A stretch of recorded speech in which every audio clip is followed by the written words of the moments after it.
Welcome everybody to the Lane County Board of Commissioners meeting for Tuesday, April 14th, 2026.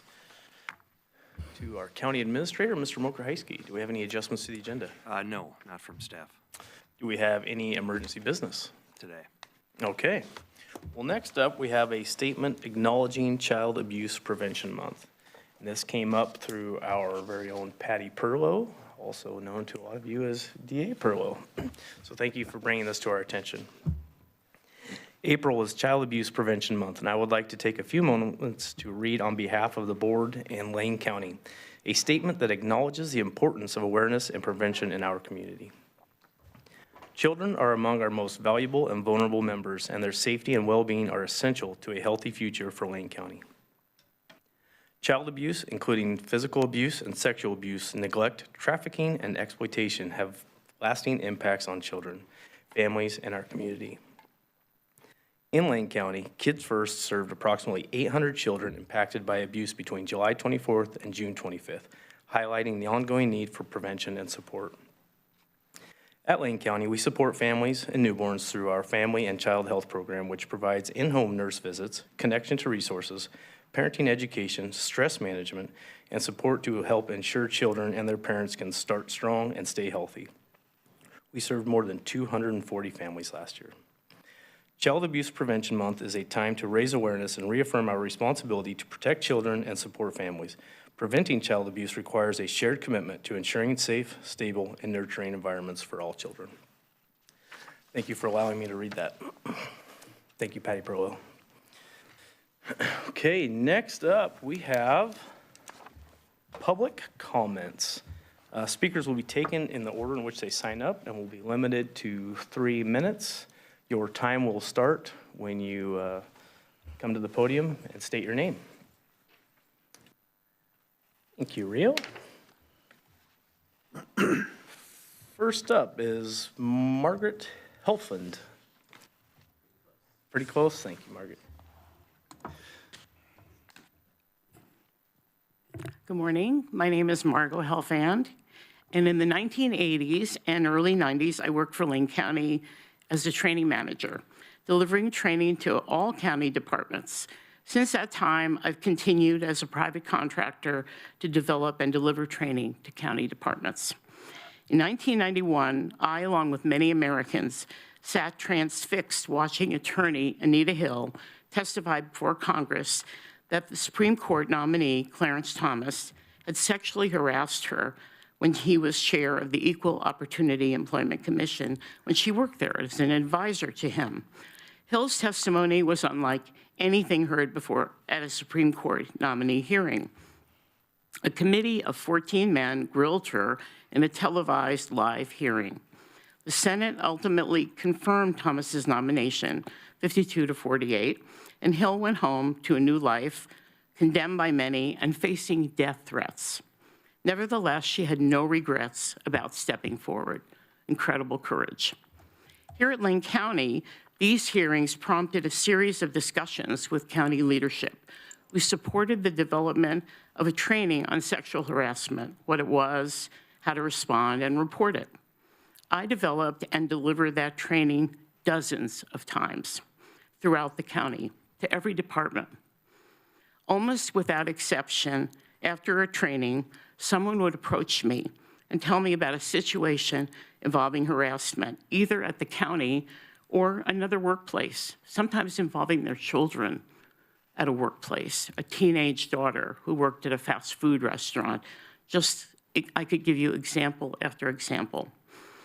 Most importantly, county leadership took this very seriously and held employees accountable for their behavior, resulting in what I believe was an improved workplace culture. Clearly, in the 40 years since the Anita Hill hearings, there's been some improvement in awareness of sexual harassment. However, as recent national and local events show, the issue remains systemic and pervasive in our society. When harassment is ignored or minimized, it creates a culture where people feel unsafe, undervalued, and distracted.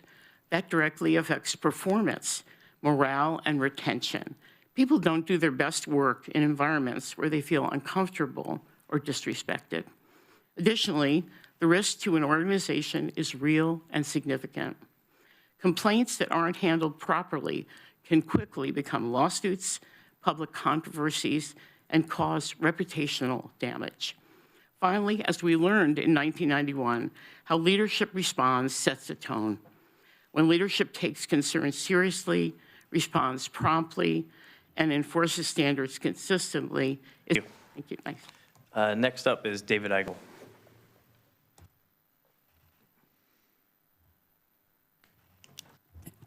Good morning, I'm David Eigel.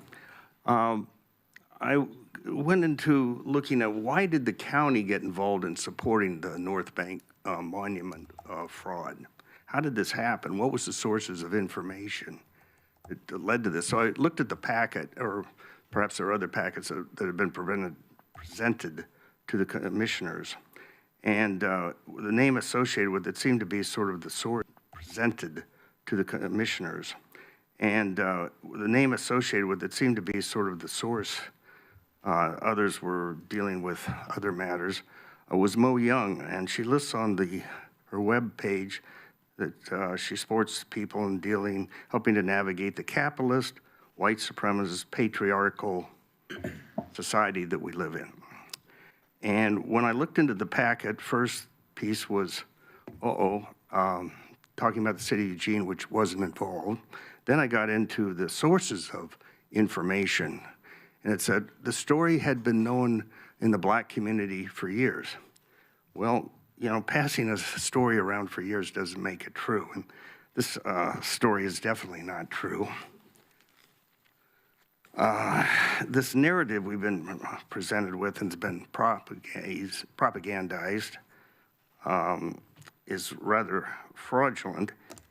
It says that the residents of the North Bank were black. They weren't, they were racially mixed. They were living there because of their race and because they were not allowed to live in Eugene. This is not true. If a third of them were white, why were the white people living on the North Bank if they were living there because of their race? Eugene was a sundown town? Eugene was a sundown town? I don't think so. Never was. The county employed eminent domain to force the North Bank residents off their land. No, they didn't. It's the county land. Why would the county be using eminent domain to take their own land for themselves? Oh, and they say that, oh, if only they'd been allowed to live there just a few more months, they could have claimed the land through federal homesteading laws.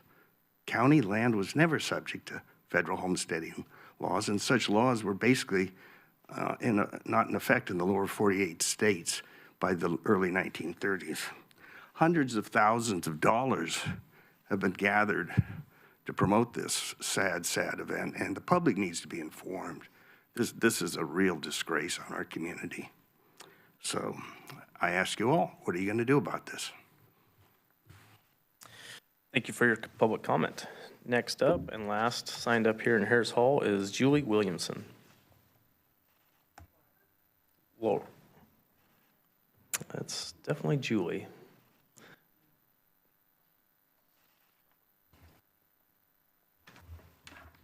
Hi, my name is Laura. Unfortunately, Julie had a crisis that she had to get to. Gotcha. So I will be speaking on her behalf. Gotcha. Perfect.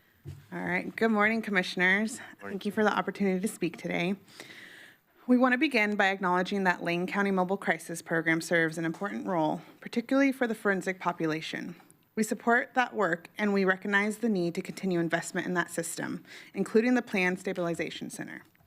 At the same time, we ask you to consider a critical gap that will exist with the closure of our crisis program, a population that cannot be overlooked. These are the youth who do not meet the level of acuity required under the county's model or within Oregon's administrative rules, but who are very much in crisis. These are the young people who will historically require DHS involvement, drew law enforcement response, and too often ended up housed in emergency departments, not because they needed hospitalization, but because there were no other options in that moment. Last year, our team responded to 1,965 mobile calls and handled 2,659 total calls.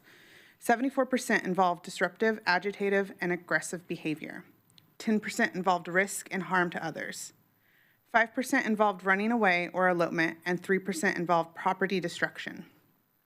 We understand that the county must adhere to Oregon administrative rules, and those mandates are important, but mandates define a floor, not a ceiling, and they do not capture every child in crisis. There are youth who will not qualify under the framework, but whose situation are escalating. Without intervention, they will end up in emergency rooms, inpatient care, or deeper involvement with DHS. Systems that are far more costly and more disruptive to families. Our program exists in that space. We answer every call with a live person. We take the time to understand that what is happening and dispatch teams directly into homes within 20 to 30 minutes locally and 30 to 60 minutes in rural areas. Because responding in child environments allow us to de-escalate, stabilize, and connect families to ongoing support. This approach works. It keeps youth in their homes, prevents escalation, and reduces reliance in more intensive and more costly systems than inpatient care, residential placement, and emergency departments. We are provided with data following utilization across city jurisdiction that information reflects a clear countywide need and demonstrates that it's not isolated to one area or population. It is shared responsibly across our communities. To be clear, we are not asking you to choose between building a stabilization center and funding our program. Both are important. We are asking that you consider allocating a portion of those planned resources, just $2.4 million during the interim period, while stabilization is still years away from operation. By investing now, you have the opportunity to reduce the numbers of youth who will ever need the higher level of care in the first place. This is about strengthening the full continuum, not just the endpoints. We are here already doing the work, and we are asking you to help us continue. Thank you for your public comment. Thank you. And we have nobody online, so next up will be our consent calendar. All items listed here are considered to be routine and will be enacted by one motion in the form listed below. There will be no separate discussion of these items. If discussion is desired, that item will be removed from the consent calendar and will be considered separately. Vice Chair. I will move approval of the consent calendar for Tuesday, April 14th, 2026. Second? We have a motion made by Vice Chair to approve the consent calendar for Tuesday, April 14th, 2026, and seconded by Commissioner Lovall. All those in favor signify with an aye. Aye. Aye. Motion carries 5-0. Thank you. Next up, 6A, we have County Administration Order and Resolution 2604-1407. Chair, we Chair? have, Sorry. Oh, was that 9:45? no, I think Jessica was going to say what I was going to say, which is that we have a time certain for that item at 9:45. So, I think you have some leftover. I do, so if business. you'd like me to do Yeah. the elections update and announcements, I can do that. I'm not sure that's going to take us 30 minutes, so you can think about how you want to, it might take me 5 to 10 minutes here to do announcements, although I will ask Mr. Adams to come join me to give you an update on the board assignment regarding hydroelectric dam litigation and a local utility letter to Governor Kotek. So we can do that as well. So first, elections update. Our elections team is deep into preparations for the May 19th primary election. Today is E-35 days and counting to the election. On April 3rd, our team mailed 2,033 military and overseas ballots. All of these Lane County voters received emails with instructions on how to use our electronic ballot delivery system. Any domestic voter who likewise requested electronic ballot delivery service also received an email from the clerk's office. As of yesterday, we have just over 284,000 voters that are actively registered and set to receive ballots. This election, as we've shared with the board, is a closed primary, so the county will be producing 3 ballot styles: Democratic, Republican, and nonpartisan. Voters must be affiliated with either the Democratic or Republican Party to receive a party ballot. Otherwise, they will receive a nonpartisan ballot. People who wish to register to vote or change their party affiliation have until April 28th to do so, and you can go to lanecountyor.gov/elections to do that. Lane County is not producing a county voter pamphlet for the May election, but information on 2 local countywide measures will be in the state voter pamphlet, including explanatory statements and arguments. The Secretary of State's office will begin mailing those pamphlets no later than April 29th. As we move closer to Election Day, here are some key dates. If folks haven't been listening, this is the part you definitely want to listen to. Next week, the week of April 20th, ballots will be mailed to registered voters with non-Oregon mailing addresses who are not in the military or overseas voter category. Then on April 30th, 16 days from now, ballots will be mailed and all 21 of our Lane County ballot drop boxes will be opened. The elections live stream will begin that day on April 30th. For anyone on the planet wanting to see what is happening inside our elections office. So voters should expect that they will receive their ballots in the mail between May 1st and May 7th. Sometime between May 1st and May 7th, we're going to mail them on April 30th, unless you're in some of those other categories of out of the area, out of state, overseas. We'll mail them on April 30th. You should receive them by April 1st to April 7th. If that doesn't happen, please contact our elections office. Any registered voter who's planning to be away during the election can come by the elections office at 275 West 10th Street in Eugene to vote now. So you can pre-vote if you go down to the elections office, and they will verify your registration, and if you do vote, then they'll ensure that that is counted and acknowledged.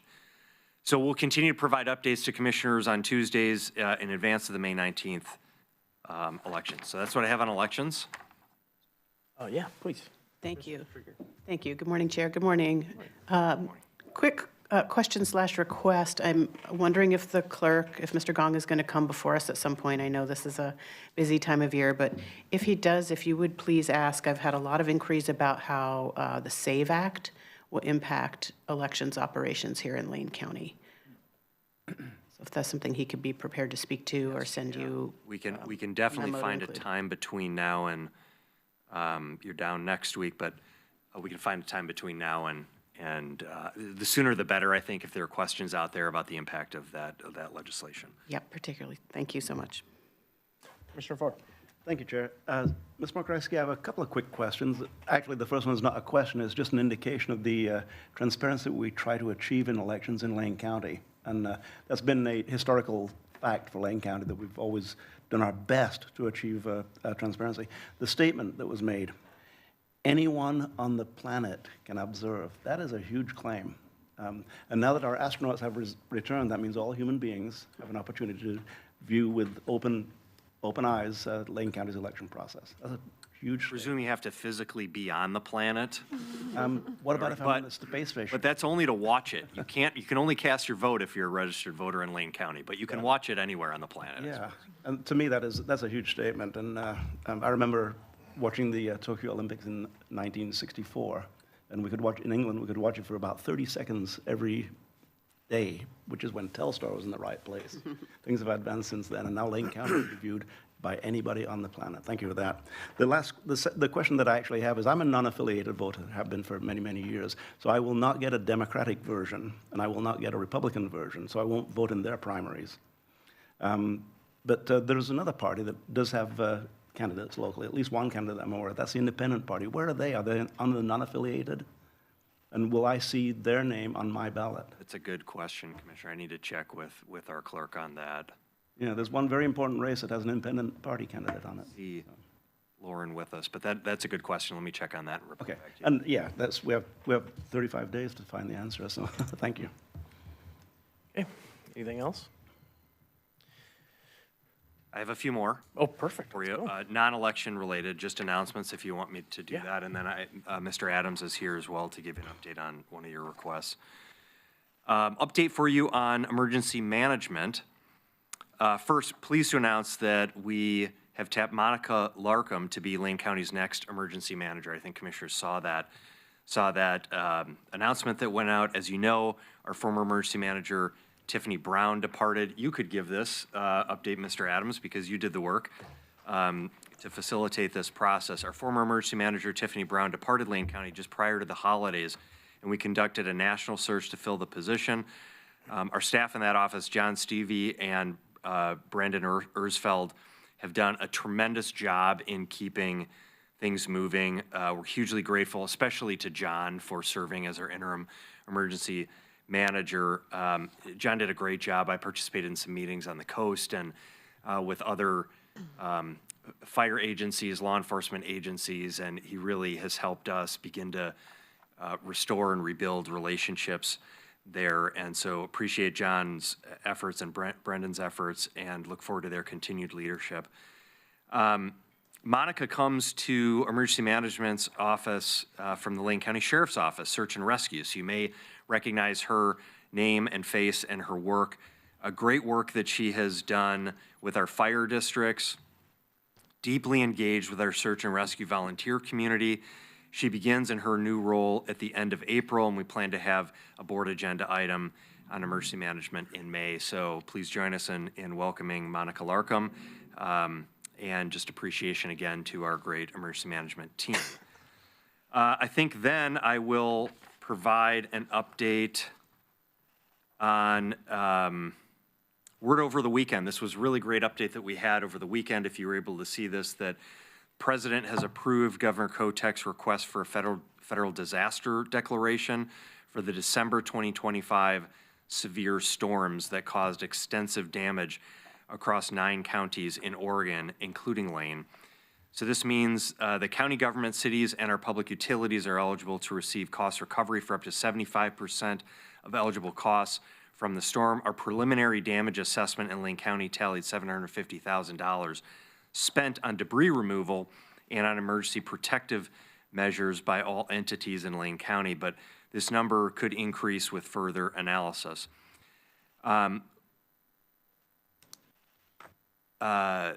Let's see, we really appreciate Governor Kotek and our congressional delegations work to make this happen, especially Congresswoman Hoyle. And I really want to compliment our Oregon Emergency Management Department head, Aaron McMahon, who worked hard with our counties to make sure that we maximize cost recovery. So great news there. Also want to, let's see, I've got a couple others, so you're going to get sick of hearing from me. I want to update the board on some key economic development efforts from our team as we link regionally with the University of Oregon, our cities and local business communities to engage in Governor Kotek's Prosperity Initiative. Lane County has submitted an application to Business Oregon's Regional Significant Industrial Sites, the RSIS is the acronym for that, for Goshen, recognizing the work efforts to extend the metropolitan wastewater system through Goshen to serve Short Mountain and the city of Cresswell, as well as potential future transportation improvements in the area. Goshen has over 300 acres of industrial land opportunities that will be enhanced with having sewer service in the future. And this program is a performance-based revenue sharing program that provides government sponsors making industrial site readiness investments, reimbursements from new jobs created in the RSIS. This is not unlike our residential land banking program, where we're trying to identify industrial lands to make them ready for development. City of Eugene is also preparing an RSIS application for the 650 acres of industrial lands in the Clear Lake area south of the Eugene Airport, and we'll keep the board up to date on both of those programs. I also want to share that I'm serving with a group of local officials on the South Willamette Innovation Corridor. This is a group that is led by President Carl Schultz at the University of Oregon, our city partners at Eugene and Springfield, both Eugene and Springfield chambers and private industry partners are all at the table talking about what we can do in Lane County to spur industrial development. We're also partnering with Benton County, City of Corvallis, and Oregon State University, recognizing that there are major private investments that are happening at the Knight campus on the University of Oregon, as well as from the founder of NVIDIA at Oregon State University. Billions of dollars that are going into science and technology research campuses, and we want to make sure that we're doing what we can as universities and as local government and chamber and private industry in these areas. And so we're calling this the South Willamette Innovation Corridor. It's the corridor from the Lane County metro area to the Benton County metro area. Think of U of O and Oregon State University. So excited about that initiative and really the conversations that are happening among those different partners in our communities. And we'll keep the board up to date on that work. And finally, before Mr. Adams takes over, we're really excited to see some familiar names appearing in the Anchorage Daily News. Does anyone read the Anchorage Daily News? Well, you should. We'll send you a link to the article. There was a story on March 29th, and it appears that our behavioral health deflection program has proven influential beyond Oregon's borders, as Anchorage city government is working to stand up a program modeled on our work. Our district attorney, Chris Perosa, was quoted extensively in the article, and the local reporting there noted the similarities between Anchorage metro region and our Eugene-Springfield metro region in terms of population, challenges, and social needs. Closer to home, Lane County's program continues to be the gold standard across the state of Oregon for county programs that came out of the Measure 110 reform focus during the 2024 short session. I'll remind the board that we were struggling with that Measure 110 implementation, and we got together with our sheriff and district attorney and community justice and rehabilitation services and our policy team and said, in advance of the creation of these deflection, as opposed to us just complaining about the problem, why don't we put together a program that actually reflects how we want to do this work? That's what we took to the state that ultimately became legislation that created funding for the deflection program. So Lane County's not just been leaders in implementation of that program, but actually leaders in the formation of that work. So we're proud of the innovations that continue to flow from the incredible public servants who work here in Lane County. Mr. Rickoff, who's in the audience here, was at a conference and actually was sitting with officials from the city of Anchorage and talking about the work that we were doing, and the folks from Anchorage actually went to that conference just to learn about these types of programs so that they could develop something there. So they took that back, those relationships, those conversations back to Anchorage. And I think it's just a really great point that the work that we do here impacts not only the people in our community, but can actually have impact, because we look to other counties across the country where we're trying to do new and different things. We try to find best practices. It's really clear that Lane County has been a place for best practices in many ways, but certainly related to our behavioral health deflection program. Okay, I'm out of breath. Would you give an update on the board assignment regarding the hydroelectric dam litigation? Yeah, absolutely, County Administrator. Thank you so much. Chair, Commission, good morning. Steve Adams, Policy Director. Appearing before you in Director Blythe's tie. I was not expecting to be before you so quickly this morning. That said, 2 weeks ago, Commissioner Lovell brought forward an assignment request related to federal hydroelectric dam litigation. I will confess that in real time I did not know what it was. My colleague Vanessa Cornwall very quickly had materials in my inbox to help me understand what we were looking at. So in essence, a quick history. Of course, the Columbia Snake River river system has been a source of power for the region since World War II and even before. And sadly, over the last 30 years, it has been an area or a region that has been heavily focused on with Endangered Species Act related litigation regarding largely endangered salmon runs.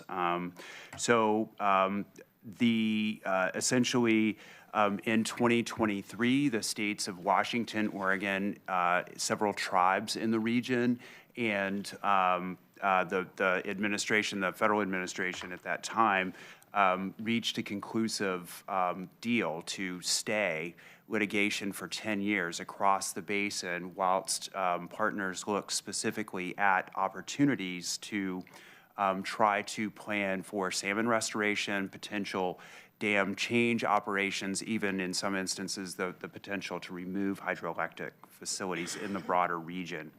That time period was also essentially contemplated as a way to do power planning more broadly across the region, because the region really does concern itself with is really dependent upon hydroelectric power from that system. So in June of 2025, a presidential memo essentially kind of undid that deal as it was. And the net result was litigation from the governors of California and Washington and the tribes to kind of go back to what had been the kind of status quo of 2023. Our public power providers regionally had concerns for not being parties to the conversation around the dams or around this litigation. So we understand that the request was for Lane County to sign on to a letter to Governor Kotak from many of the public power providers. We did some digging, and that letter had already been sent. It was sent on the 9th of March to the governor, requesting that the governor engage specifically with public power providers across a number of them in the larger conversation. Now, this letter was in relation to a preliminary judge's finding in February, directing the Corps to continue to spill water at a rate greater than what many are considering prudent for purposes of power generation. And this is, the judge's reasoning was related to the snow drought that the West has seen and the need to continue to spill at higher rates earlier in the season to facilitate getting salmon downriver. So that's the situation as we understand it. So we're unable to sign on to get direction from the board in terms of how you would like for us to carry this forward. Thank you. To the board.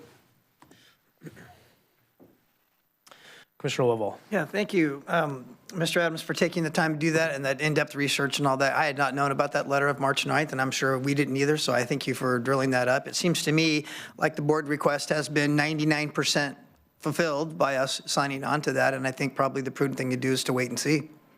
Yeah, so thank you very much. Okay. Anybody else? Chair, I can do a couple other quick ones that are timely. There were 2 city council meetings last night that addressed waste management related issues.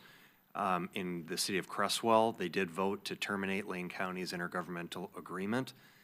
This was a longstanding agreement that Lane County has had with the city of Cresswell, intergovernmental agreement where the system benefit fee was applied for any waste that was being hauled out of county. We've seen this push by Waste Connections, Sanapak Waste Connections Incorporated, in several cities, in Veneta, where recently they did terminate the NIGA, an intergovernmental agreement with the county in Veneta.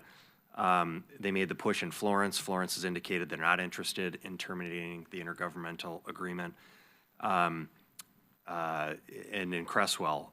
So that happened yesterday. That is really unfortunate. We had communication with the city of Cresswell to let them know that we had an offer on the table, that we made an offer to Waste Connections, Sanapak Waste Connections Incorporated, to lower our tipping fee rate at Short Mountain, which would essentially bring us to be equivalent to the rate that Sanapak Waste Connections charges itself at its private landfill 3 hours south. And so that they were aware of that and still voted to terminate the IGA. So unfortunate there. There also was a conversation at the city of Springfield, and we appreciate our Springfield partners who have been asking more questions, I would say, of Sanapak Waste Connections on some of these issues. They did, interestingly, Sanapak Waste Connections proposed a 0% increase for next year to their rates. Interesting timing on that. The questions we're asking that we have shared with the city of Springfield and that we have asked directly to Sanapak Waste Connections, we still have not received a response to our proposal, which we think is a really compelling proposal to lower our tipping fee. And it's a win-win for everyone because it allows our local resident waste to stay here in Lane County for the fees that are necessary to support the local system, allows Sanapak not to have to transport their waste down to Medford, so they save on the transportation costs. We actually believe that it would lower rates throughout Lane County for residents. But the questions we're asking are what the cost to haul and dispose of the Springfield waste in Jackson County is. So as Sanapak is hauling to Jackson County, what does that cost?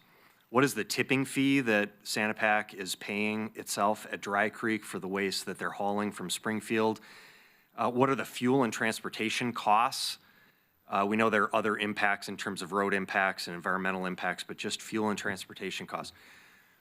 When Sanapak returns from Dry Creek, which is the landfill in Medford, it's actually White City, right outside of Medford. When you return from that landfill in White City, are your trucks empty? And if they're not empty, are Springfield residents subsidizing the transportation costs for the materials that you're bringing back here into Lane County? So that's a question that all of these questions are questions we have not had responses to.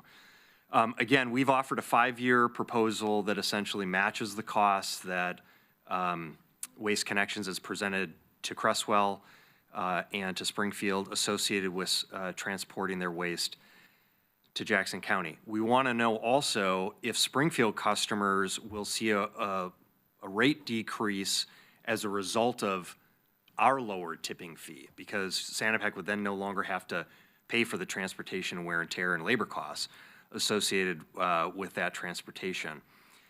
And then wouldn't other jurisdictions see a reduction in their costs as well?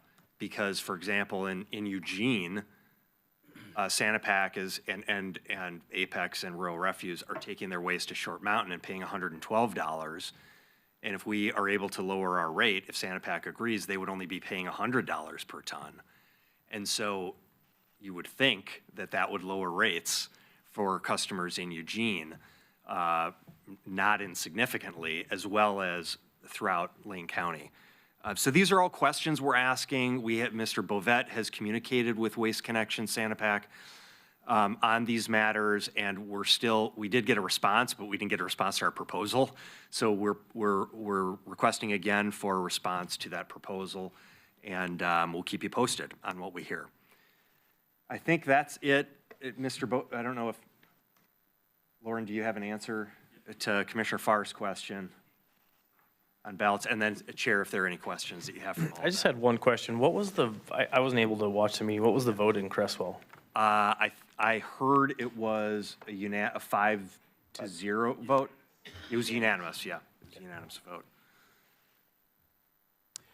Morning, Chair and Commissioners. Good morning. Commissioner Farr, can you repeat the question just for clarity? Well, I asked a few questions. Is it regarding where do independent candidates show up on the ballots? Right. So Independent party specifically, excuse me. correct. So thank you, Chair and Commissioners. So independent, nonpartisan, and unaffiliated voters will all receive the nonpartisan ballot.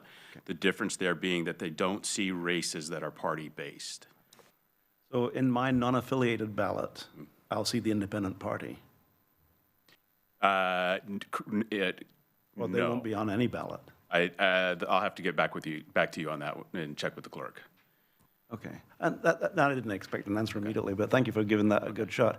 I just heard from my side here that not until November. I believe that would be the case if it's not a challenged race, but. Okay. And we're speculating here. It may be that I don't know if there are any candidates that have filed for independent. And I don't know at the races, yeah. state level, we're tracking mostly on our local. And please don't spend an inordinate amount of time on it, because I'm going to get my ballot in May, and I'll vote the way my ballot asks me to vote. So thank you very much for that response. It's a good question. The commissioners did ask that Tommy Gong, our clerk, come and present and give an update on the impact of SAVE Act, and any other questions you may have. We'll do that as quickly as we can here in the next few weeks. And it's good to know that even if I'm on the space station, I can still see Lane County elections in action. I love it. Thank you. Council Bovet. I was just going to add, if I want to save Lauren maybe a little time. So when we say independent in Oregon, it has two different meanings in different contexts. We have the Independent Party of Oregon, which is actually a political party. And they keep on raising the limits because it's a growing party in terms of what's a major political party. So the Independent Party of Oregon conducts its own primary through its own system. And so what Lauren's referred to as the other major parties, Democrat and Republicans, that are on the May ballot for partisan voters. But then there's also independent, maybe with a small I, which I think is what most people refer to. And those won't have separate primaries because, of course, they're not political parties, and those just advance to November. So hopefully that helps. And Lauren, that does substantiate my question. So the fact that they deal with it not on the ballot, but in a separate process. Right on. Thank you. Yeah. The IPO does, yes. Commissioner Lovell? Yeah, just a quick comment. Lauren Blythe, is that a Steve Adams tie? That's a great tie, by the way. No, I keep a small collection in my office, just as an emergency. Good work. Thank you so much for helping him out. Well, we did everything but 4 minutes. We're real close, but I see we have Greg Holmes in the crowd. If we can start the 9:45. I would not advise that you begin before 9:45 a.m. on this item. Well, let's recess for 4 minutes. We almost got there, Steve. And I'm going to use this time very efficiently.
table, we have Mr. Holmes. Thanks, Chair Seneca and Commissioners, and good morning. So Agenda 6A is the order and resolution of 2604-1407, and it's authorizing up to $14 million in full faith and credit for the Public Service Building Central Plant project and delegating authority to proceed with the bond sale and the documents. So the financing will support the previously approved upgrade project and aligns with our infrastructure and climate goals. In the board packet is attached a full faith and credit obligation analysis done by our financial analysts, advisors, Piper Sandler, and the preliminary calendar of events. And so with that, joining me remotely, I have Brendan Watkins from Piper Sandler to summarize the financing analysis and recommended structure. Brendan? Howdy. Morning, everyone. Thanks for having me. So everyone should have in their board packet the financial analysis that we prepared back in February and that proposed schedule that Greg mentioned. Now, I think I can share my screen to go over in a little more detail some of those items. Hopefully everyone can see my screen right now. Yep. We can. So let's, first slide is looking at an update of, you'll notice in that analysis packet, we always lead off with this historical look back on interest rates over time. In particular, we're focusing on the 10-year duration or 10-year Treasury and 10-year AAA MMD rates. Now, the gray bar, which is the Treasury rate, that is the taxable index rate, whereas the blue bar, which is what we're talking about today, would be for a tax-exempt financing. And you'll notice over time, they tend to move very closely together, both historically going back to 1996. And if we were to show this all the way back to the 80s, you'd see this bar going even further up and back in time. But they tend to move very closely together. And if you look at the inset box, that's also true in the recent history.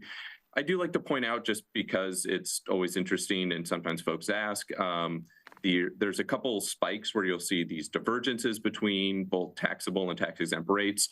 So this first little spike here so let me put on my little laser pointer, back in 2008, that is Lehman Brothers going bankrupt. That is kind of the kickoff of the global financial crisis, or the mortgage crisis that led to the Great Recession. And then the other spike you'll see here, this is the beginning of the pandemic. So those are kind of important points in time where the taxable and tax-exempt markets diverge from each other, albeit though very briefly, and kind of reset back. The other thing I like to point out when looking at the big graph here is, while interest rates may feel pretty high, and they certainly are high relative to when the county last sold bonds in the public market back in 2002, both with the Health and Human Services project, but also with pension obligation bonds. So you see back in 2002, interest rates were much lower, but on a historic basis, we're actually still relatively cheaper than where we have been going back in time. And like I said, if we were to show this all the way back to the early 80s, you'd see much higher interest rates on both taxable and tax-exempt debt. Now, if you look at this little inset box, this is focusing in on just the last 12 months. And I put a little orange arrow here to denote that's about the time that we prepared the analysis that's in your packet. And that is, I felt it was important to kind of highlight that because a lot's happened globally since February. In particular, there is a conflict in Iran that has created some instability in global markets. And while you might not think of tax-exempt bonds as being a global product, and they really aren't, we're still subject to those pressures going on in the taxable market, which is this gray bar here again. And so we've seen rates come up quite a bit since February, but they've actually started to settle back down over the last few weeks. And you'll see in our analysis summary table later that we always like to include a cushion on our analysis because we'd like to be conservative or under promise and over deliver. And so, it's trying to be mindful that these types of things happen, even if we can't predict exactly what will cause a potential increase in borrowing costs for the county. Now, the next slide, because I think it's important to look at interest rates with maybe a little more granularity, and that's because it's important to remember that when you guys are selling bonds in the public market, whether it's a 10, 15, or 20-year duration, they're actually broken up or securitized into individual maturities at each specific year. And that creates, if you map it over and I'm showing all the way out to 30 years here. So this is a 1-year maturity all the way out to a 30-year maturity on the x-axis. It creates what we call a yield curve. And that yield curve tends to slope up as you go out in duration. So generally speaking, shorter term debt carries a lower cost of funds or lower interest rate, whereas longer term debt tends to have a higher cost of funds or higher interest rate. There's points in time where the yield curve can actually invert, and we're not seeing it here looking over going back to February. But that has certainly happened in the recent past. But what is important to note is that if you look at this blue line, which is the February 17th date when we actually ran the analysis, you'll see that the yield curve has shifted all the way up to roughly a peak around end of March, but that has settled back down. And this is true not just for that 10-year duration, but all the way out to the 20-year duration, which is almost right back to where it was pre-Iran conflict. Whereas the shorter term debt is still seeing a much larger increase that is sustained over that time, even if it has gotten cheaper over the last several weeks. And looking at the yield curve this morning, right before getting on our meeting, it's still pretty close to where this orange line is. So if you're thinking about today's rates, if we were to sell the bonds today, it would be very close to what this orange line is currently at. So let's move forward, because what does all that mean for the county and your guys' proposed financing? So we looked at 3 different maturity scenarios. You can really choose any duration you want, but pretty standard durations for a financing of this size and for use of proceeds are 10, 15, and 20 years. You can certainly go longer, as that yield curve graph showed, out to 30 years is certainly, within the norm in the market. And shorter is also possible too. But we tend to see for financings like this, somewhere in the duration between 10 and 20 years is the norm.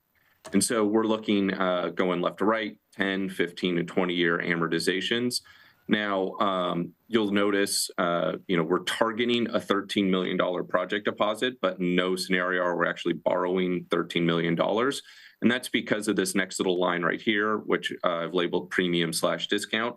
And that's because tax-exempt bonds, when they're sold in the market, tend to carry either a premium or discount price. They're rarely sold at par or 100 cents on the dollar, which is much more common in the taxable market. But for whatever reason, tax-exempt buyers tend to prefer, and currently right now, tend to prefer a premium price bond. And so that is why we're seeing a positive number right here. And that's meaning they prefer to purchase bonds at, let's say, 110 cents on the dollar. Now, that allows the county or who's ever issuing the debt to downsize the par amount. So that's why you're seeing in this 10-year scenario, a par amount of about $12 million, and still able to net of cost of all the costs of issuance to still get to that $13 million project deposit. It's worth mentioning here that premium or discount, it is a subject to market condition, so it can and will change from when we ran this analysis to today and to when we actually plan on selling the bonds in June when we look at the schedule, or excuse me, in July when we look at the schedule later. So we have some key statistics down here. I'm not going to go over everything in detail, but I want to focus on some of the key, I'd say the most important ones, at least in my opinion. Already mentioned, we include a cushion above current interest rates. So we included a 50 basis point or 0.5% cushion. This next line here, all in true interest cost, this is a blended cost of funds that includes all the cost of issuance and takes into account the time value of money. So this is the all-in cost to the county in terms of interest rate. There's other ways you can measure the interest rate on a financing, but I like this one the best because it is fully inclusive of everything from the county's perspective. Next line is the total interest that, at least back in February with the market cushion, what we would expect the county to pay over the duration of each scenario, and what that is as a percent of par.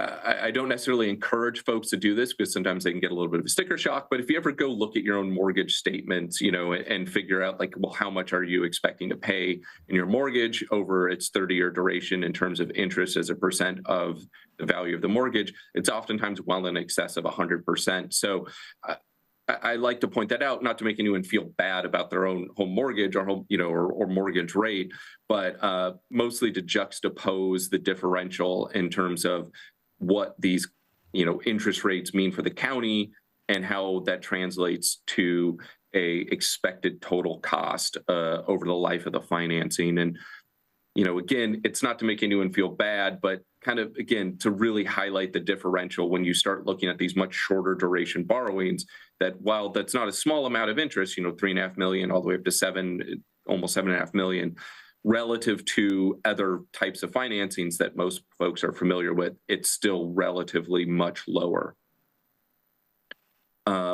Next, I like to highlight this line as well, is this maximum annual debt service, or sometimes you'll hear this abbreviated to MADS. Over the entire life of the loan, for each of the three scenarios, this is the maximum annual debt service expense in any 1 year that we would expect for each of the financing scenarios. And you'll see it goes from about a little under $1 million in the 20-year scenario, all the way up to a little over $1.5 million in the 10-year scenario. And that is to be expected because as you shorten the duration of the financing, you're increasing the amount of principal that is required to be paid every year. Even though you're reducing the amount of interest expense, that overall effect of shortening the duration still will have a net effect of increasing the annual debt service. So next slide I want to look at is the financing schedule. You should have a copy of this in your board packet. I'm not going to go through every line item here, but wanted to highlight a few key items, particularly ones that are going to be of interest to you as the board. So here today, Tuesday, April 14th, we're here presenting the resolution authorizing the financing. And then in a little under a month, we being Piper, will circulate the first draft of the preliminary official statement, also known as the POS. Maybe not the most fortunate acronym, but that is what it is, with its attached notice of sale in early May. There will be several turns of the draft POS that will be reviewed by Greg and his team, us, obviously at Piper, the county's bond counsel as well.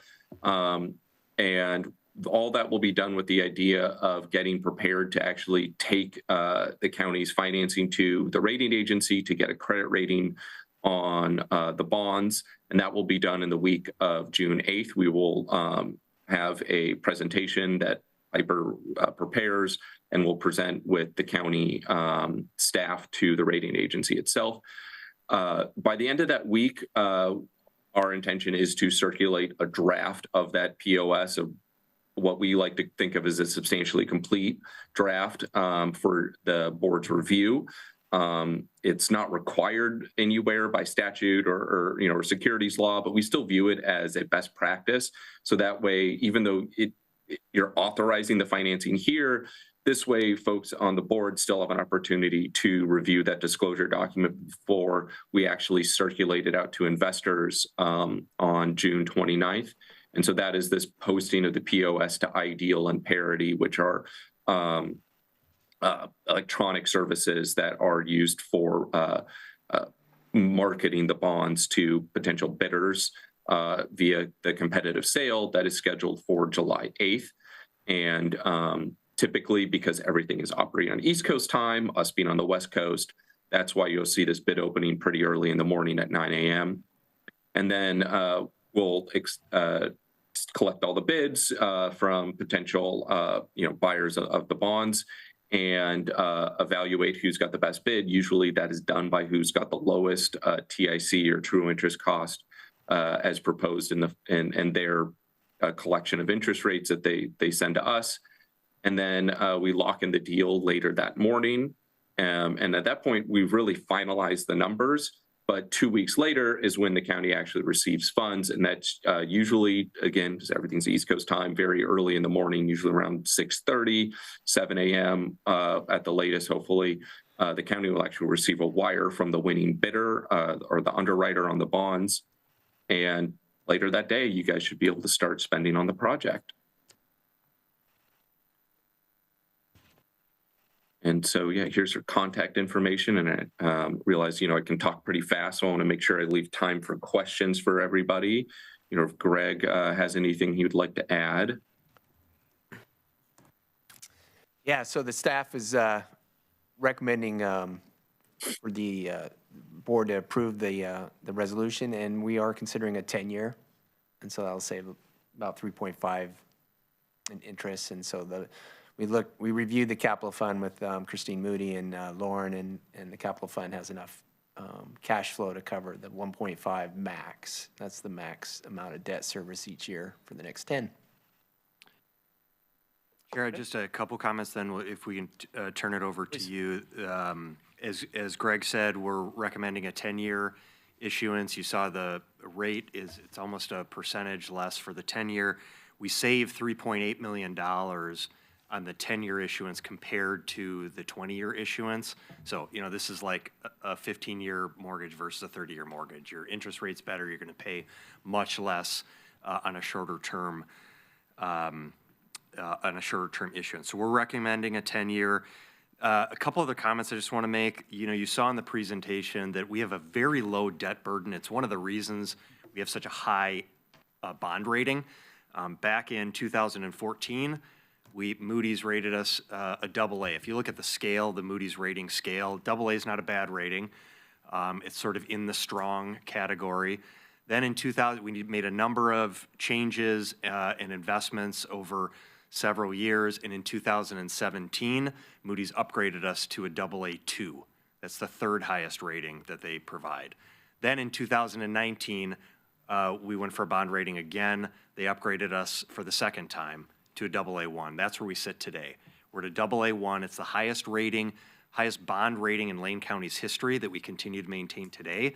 That is a reflection of strong financial management, diligent, thoughtful, prudent financial management over many, many years.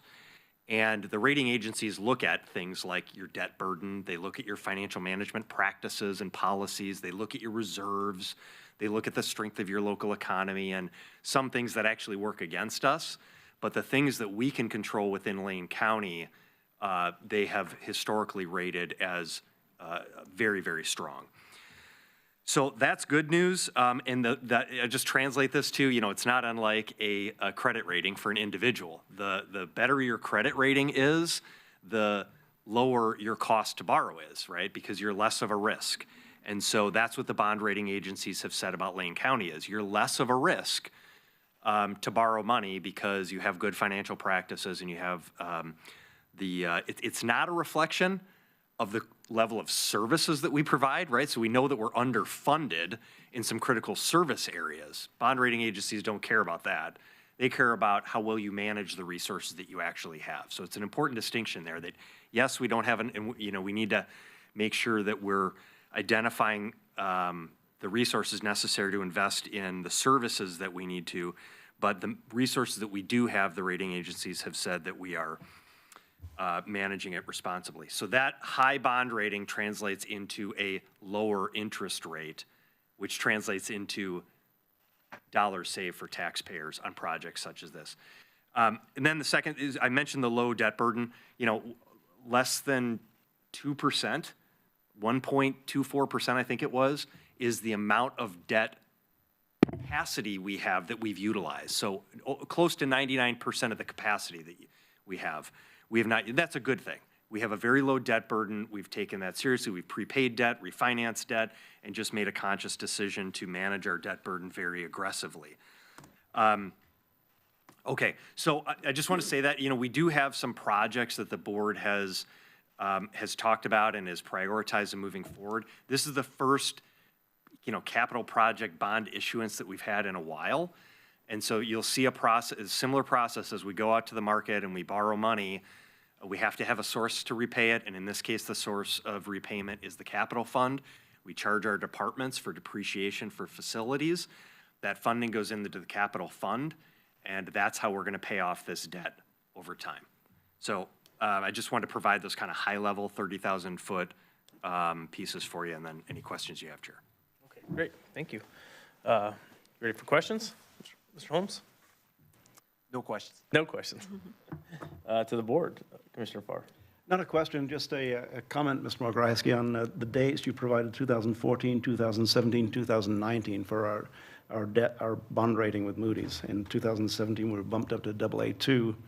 On 2019, AA1. I think it'd be really hard to get higher than that based on questions that I've asked you and asked other people in financial. But I just want to really not congratulate you, but extol the fact that it's not coincidence that it's coincident with your arrival at Food for Lane County, at Lane County government. Ms. Mogorowski, you came in 2014, and one of the things that you promised was a balanced budget. One of the things that you promised was addressing long-term debt. And step by step along the way, you, with the help of our amazing professional staff, and with our budget manager, Christine Moody, have done exactly what was promised at that point in time. So I really wanted to extol the fact that we have done what we hoped to do, what you said we would do, and we're at a point right now where we can make decisions like this. And that when we do ask for leverage, when we ask to borrow money, for instance, we get the best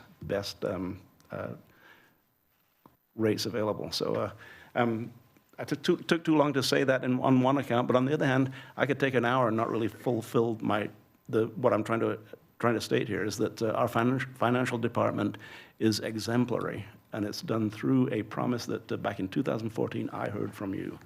Thank you. Mr. Trigger. Thank you. Thank you, Commissioner Farr. Echo your comments. Thank you for the presentation. Thank you to our guest. I just have a mechanical operational question, since you mentioned you likened this to mortgage payments. Also with mortgage payments, if you have a month where you've got a little bit of extra resource that you didn't anticipate, you can put it towards principal and lower the overall cost of the money over time. Is that an option with something like this for us as well?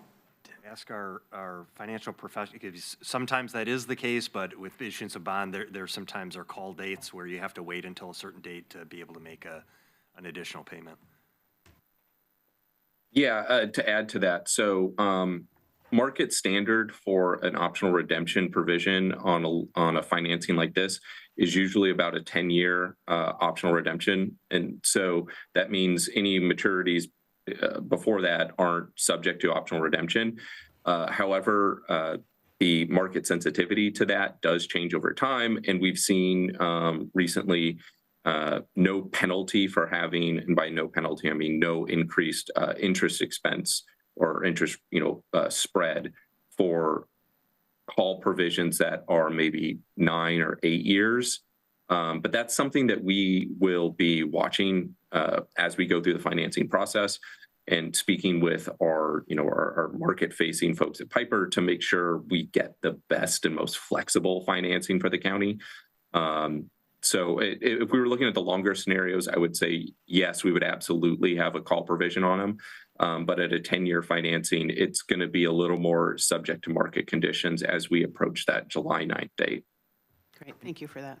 And Chair, I just, Commissioner Trigger, it's a really good question, and it points to one of the strategies that we've had over the last, several years is to look at debt that's outstanding where in prior history we had financed over a longer period of time that we could prepay and save the interest rates cost. That's been a financial strategy that we've used. So we always do try to look at that. I think the good news here is because we're looking at such a short duration issuance, there may be less of that opportunity, but it's also a reflection of the fact that we're going after sort of the most responsible deal, the most responsible issuance that's available to us.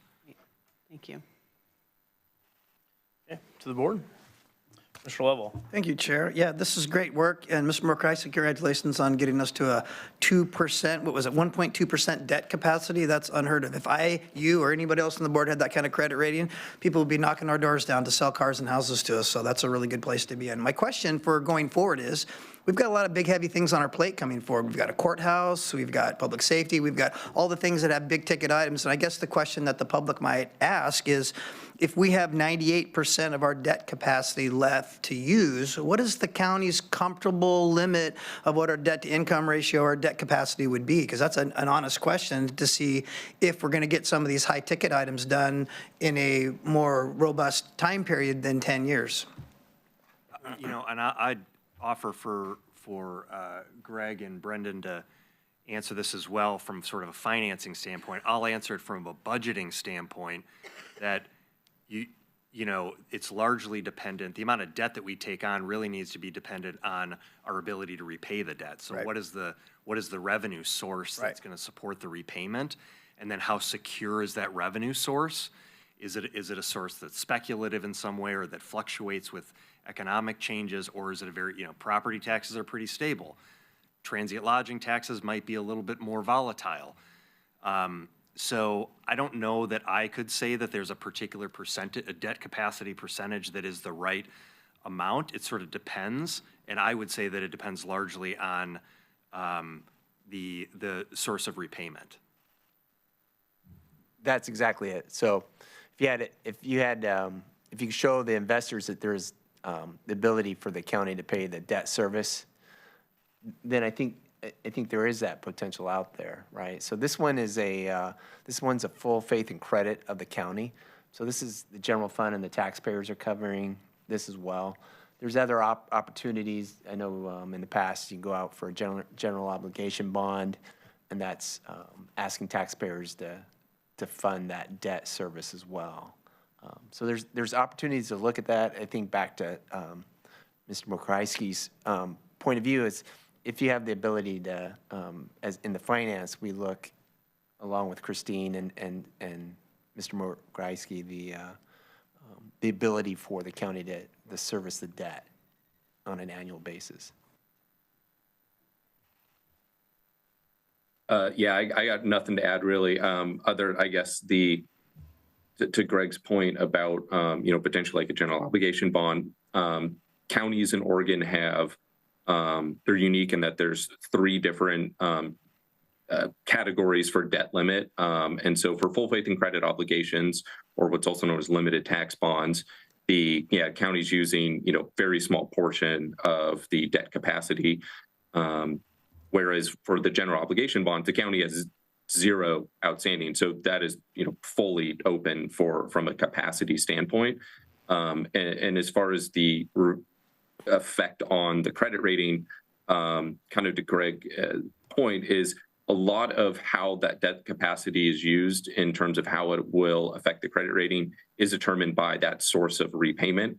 And so, you still rarely ever see anyone even sniff 50% of their legal debt capacity by any calculation. But there's certainly more flexibility from a credit rating perspective when you're talking about general obligation bonds versus limited tax bonds or full faith and credit bonds. And that all has to do with the fact that the general obligation bonds have a dedicated property tax levy securing the loan, whereas a full faith and credit obligation, while you might have identified revenue streams, there isn't that backstop of this like theoretically unlimited property tax levy to make sure bondholders get repaid. And so for that reason, choosing which, financing, mechanism can be pretty important. And depending on the project, it could be, kind of, how would you say, path dependent. Because if it's something that has like a dedicated revenue stream associated with it, or maybe it doesn't, that could really, move you to one direction or the other in terms of what financing mechanism you'd want to use. But either way, you guys are a long ways away from a debt level that, at least speculating here, that I think would actually become an issue for your credit rating, or jeopardize your current credit rating. Even though it's really high, it's literally the same as the state. And I don't think I even need two hands to count the number of AAA credits in the state. I think I can do it on just one. And so, it wouldn't be the worst thing if you guys were to get downgraded because your rating is so high. But if the goal is to, maintain that, superlative credit rating, you still are a long ways away before the debt level starts jeopardizing that. One more question, Chair, if you don't mind. Yeah, absolutely. Thank you. I just so just for the public's understanding, if we're taking on a $14 million project like this and we're at a 1.2 debt ratio, what is a sizable project like that? What does that increase our debt ratio to approximately? Just so we know in our mind how much these increases are increasing our debt ratio. So currently, that's probably about a little over 1.2%. We'll probably be closer to 3%. I think currently it's. Yeah, I think your current debt capacity, because it's the calculation for limited tax debt capacity for a county is 1% of your real market value, and the county's real market value, I'm looking at at least your last official statement, is in excess of $66 billion. So you're just using that number right there, you're looking at a legal debt capacity for full faith and credit obligations of over $660 million. So yeah, it would barely, impact it from a, market perspective.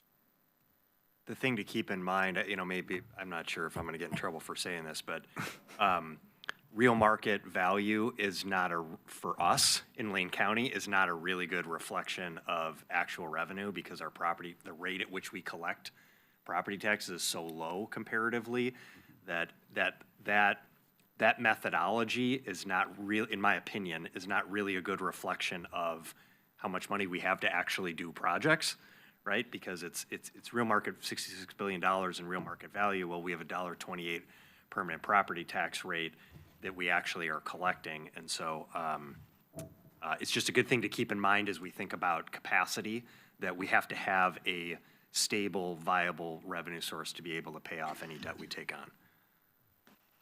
You got your calculator out like I did. Good job, James. So it's 1.6% of the 841 million is the 14 million. So 14 million of the 841. It's 1.6. We're using up 1.6% of our debt capacity. All right, 2.8. Yeah, good. Thank you very much. Good job. Your guesstimate was pretty close. Yeah. Commissioner Farr. Well, this is absolutely fascinating, and thank you for the question that you asked. And Ms. Markowski, we always talk about our $1.28 that is our permanent tax rate. I get my taxes that Lane County collects, and I pay that $1.28. But here in Lane County, we also pay, if you live in Eugene, you pay 4J. If I live in Bethel, I pay Bethel. We also pay other jurisdictions, and we pay a tiny little bit to OSU's tiny little bit to OSU's extension. So that $1.28, people, it's hard for people to understand who don't think about it on a regular basis, but that's what funds our government. And it's only a tiny part of what we actually pay in our property taxes is what goes into our general fund. So we struggle with that, Ms. Mokrowski, and I'm going to laud you once again for helping in that struggle and helping us to balance that $1.28, because there's nothing we can do about that.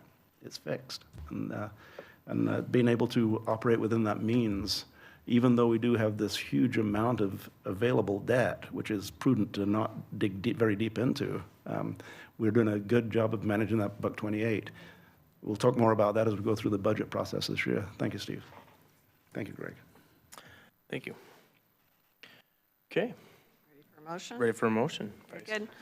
All right, I'll move approval of order and resolution 26-04-14-07 as presented. I'll second it.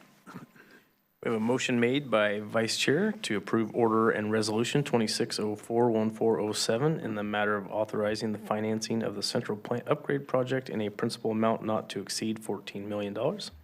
in bond sales and delegating authority to the county administrator and county treasurer or their designee to sign any necessary documents related to the bond sale. The motion was seconded by Commissioner Lovell. Any discussion? Commissioner Trigger. Thank you, Chair. Just briefly, we've been talking about the financing. I just want to point out what we are financing is the central plant upgrade, and that this is a critical piece of publicly owned infrastructure that many hundreds of people, members of the public, use this building every day, and so it's really important that we are taking this step to do all we can to protect and preserve the asset on behalf of the public. Thank you, Chair. No, I appreciate that. That's something that, being on the facilities planning committee and stuff, you kind of take for granted that we talk about this all the time. But yes, it is the heartbeat of our building here. So thank you. Okay, no further discussion. We'll go for a vote. All those in favor signify with an aye. Aye. Motion carries 5-0. Thank you very much. I appreciate it. It's a big step. Exciting stuff. Okay, next up, Public Works. We have the 7th reading and deliberations, Ordinance 2507. And I see Mr. Hurley, Ms. Verslev, and Mr. Gilbride made the trip down. Okay, next on our agenda is proposed ordinance 2507. Is there a request from any commissioner to read the ordinance in full? If not, I will read it by title only. 7th reading for ordinance number 2507 in the matter of amending Lane Code Chapter 16 to adopt clear and objective standards for housing in residential areas in Section 16090, definitions 16237, significant natural shorelands combining zone SNRCP 16238, prime wildlife shorelands combining zone PWRCP 16.239, natural resource conservation combining zone NRC RCP 16240, residential development shorelands combining zone RD RCP 16241, shorelands mixed development combining zone MD RCP 16242, dredge material mitigation site combining zone DMS RCP 16243, beaches and dunes combining zone BD RCP 16253, stream riparian regulations, rural comprehensive metro plan, and 16254, greenway development permit, rural comprehensive plan as required by Oregon Revised Statute 197A 400, updating references in other sections of Lane Code and adopting a savings and severability clause and declaring an emergency file number 509 PA 255301. Everybody got that? Okay. Chair, I have a question before we proceed, if I may, for staff. Please, Commissioner Farr. And thank you for this. I printed this out this morning. When did we get this? This is today's presentation that you have up there. It was provided to the board office on Thursday. On Thursday of last week, so I could have printed this as early as Thursday of last week. I just wasn't able to find it until. I'm not sure exactly when it was posted. Jessica posted it online. So, okay, because I wasn't able to find it till today. So, okay, thank you. Okay. All commissioners are required to disclose any potential or actual conflicts of interest that they have with a proposal before us. That means if a commissioner or one of their relatives could be financially impacted positively or negatively by the proposal, that should be disclosed for the record, followed by a statement that the commissioner can or cannot proceed. If there's an actual conflict, that must be disclosed on the record, and then the conflicted commissioner must recuse themselves and step out of the room until deliberations on the ordinance have concluded. Now I'll ask for each commissioner to disclose any conflicts. Commissioner Lovell. None, Chair. Commissioner Farr. My family has property in Tillamook County, but I don't think that's a conflict. Commissioner Trigger. None? Vice Chair. None. And I have none. Now I'll ask for challenges to any commissioner's ability to participate in deliberations on the ordinance. If anyone wishes to challenge a commissioner for a conflict of interest, the challenger should explain the basis for the challenges. The commissioner challenged will have an opportunity to respond and state whether they are able to proceed without an actual conflict. Does any member of the audience have a statement? Seeing none, I'll hand the presentation over. Thank you, Chair. Good morning, Commissioners. So my name is Dan Hurley. I'm the Public Works Director. And I thought it might be helpful for me to try to frame this issue in sort of layman's terms. I have been the director for over 8 years. I've followed the work of Land Management Division, but I am by no means a land use expert. I have no land use training. So I consider myself sort of a layman in this area. So I thought I would just try to frame it for you and our public to understand, because this has been a long, drawn-out, sort of confusing process. And then I'll pass it over to staff, and they can correct everything I've said wrong, and and we'll go on from there. So this is our 7th reading on this issue. We're trying to adopt clear and objective standards. And I know, so this has dragged out for many months, and it's probably been a little frustrating and confusing for you. I think it has been for all of us. I had to miss the discussion when this came to the board last week, but I went back and watched that, and it was a little frustrating and confusing for me. You know, we really got into the weeds, literally and figuratively, talking about pulling, you know, invasive weeds and what landowners can and cannot do. And it seems like the crux of this, you know, conflict between staff and the land use attorneys has come down to our riparian code. And I'm a little confused because, you know, riverfront housing isn't going to solve our housing issues, and really we're not. The charge was not to overhaul our riparian code.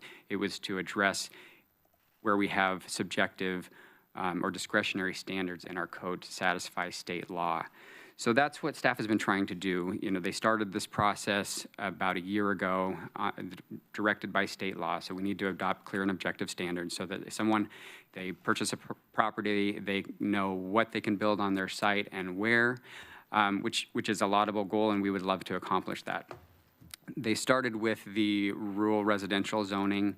We still have work to do beyond that, but that's where the bulk of our housing is, and that's where we started with this process.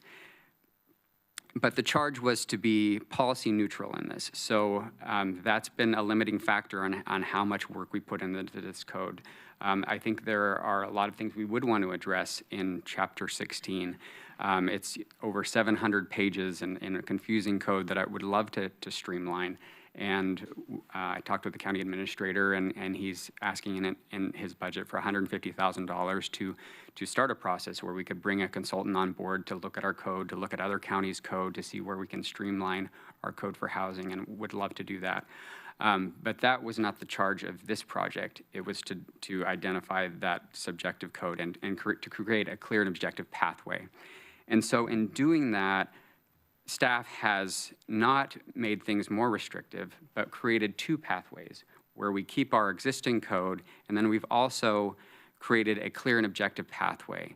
And so in some cases, that setback may be longer, you know, from the river than the current code, but it creates a clear standard that's objective and satisfies our statewide planning goals. So we have not been more restrictive as we've created code here. And it's important to just understand we've basically created 2 paths here.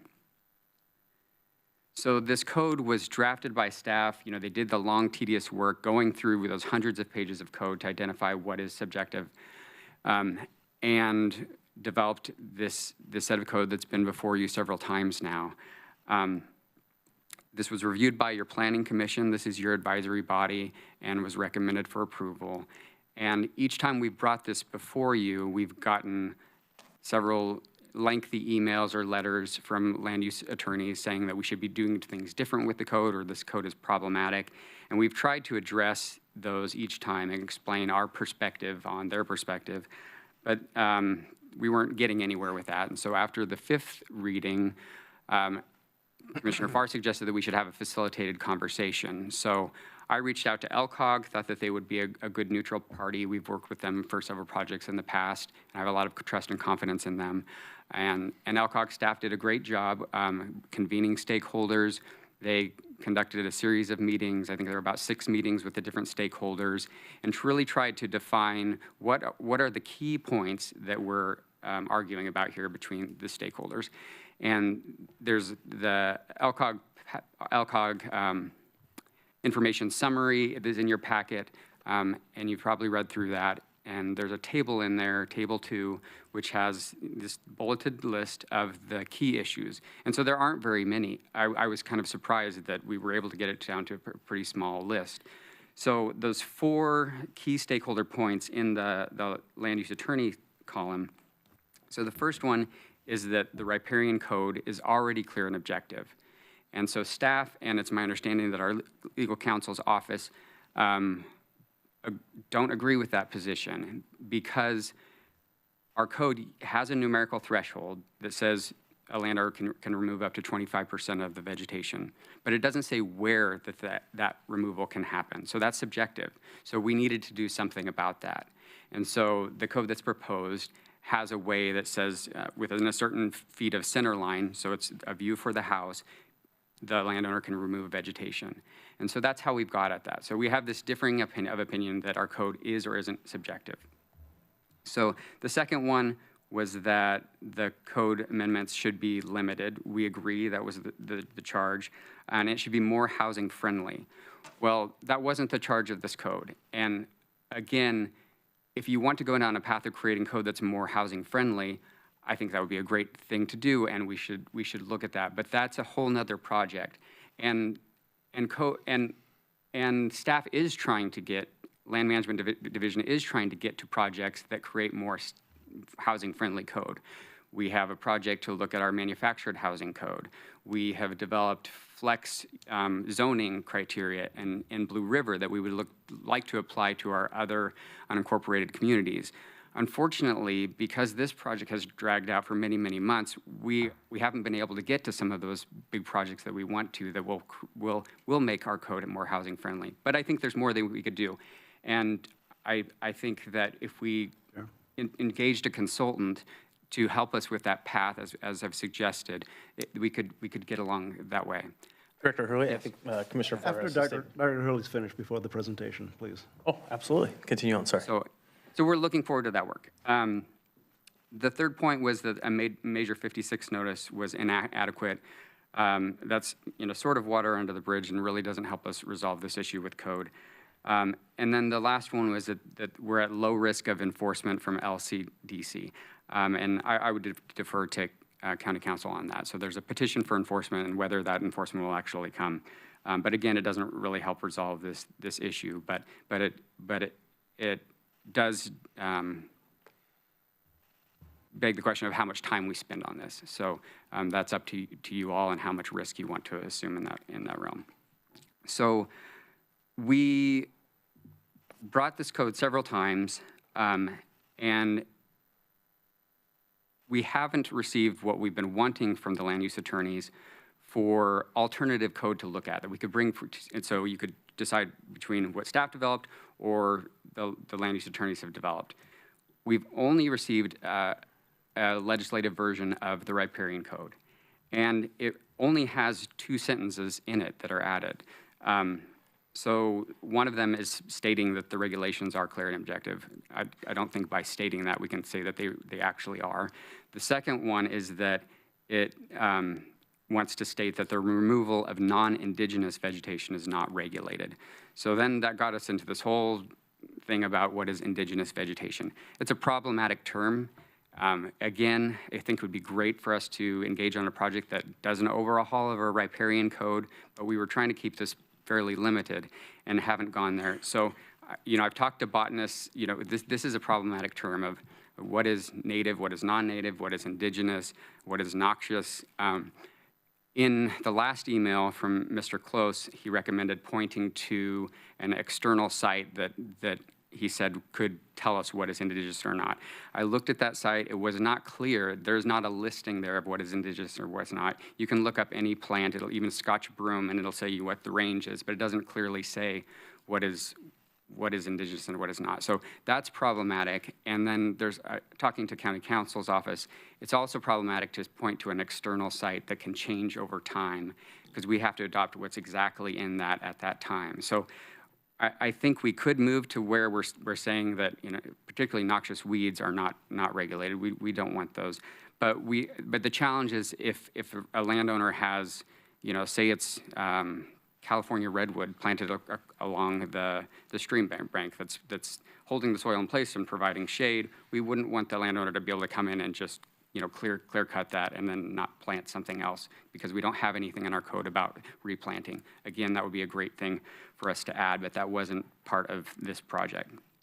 So our code does maintain this 25% standard where a landowner can clear up to 25%, but this code before you then now specifies where that can happen. So again, I think we do need to have better riparian code. Prior to the Holiday Farm fire, you were receiving a lot of interest around updating our code. I think some of you took a boat ride down the river with some river guides, looking at these beautiful properties where it was, lawn all the way down to the river. That lawn is holding the soil in place and it's providing an ecological function. We wouldn't want someone just to grade it and leave it as exposed dirt.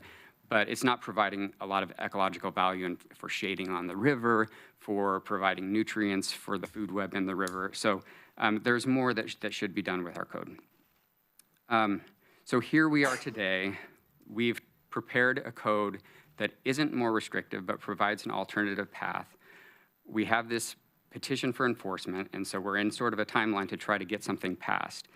And so my recommendation to you today would be to approve what you have today, and then direct staff to develop code around these issues that are more problematic, and to give us the time to do that with engagement with the stakeholders. This will help us reduce the risk of an enforcement order. It will help us adopt something that is clear and objective, that we think is defensible and limits our risk to appeals or enforcement. And it will allow us to get to these other projects that we're trying to get to.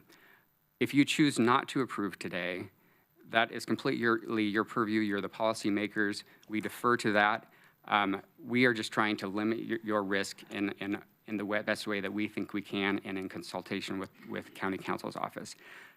If you want to move forward with the legislative version that Mr. Close provided, we will need to adopt findings that support that, which will be difficult because we don't necessarily agree with the stance that's in there. So we would maybe ask for Mr. Close to prepare those findings and allow you to review them, and if you agree with them, then we would move those forward.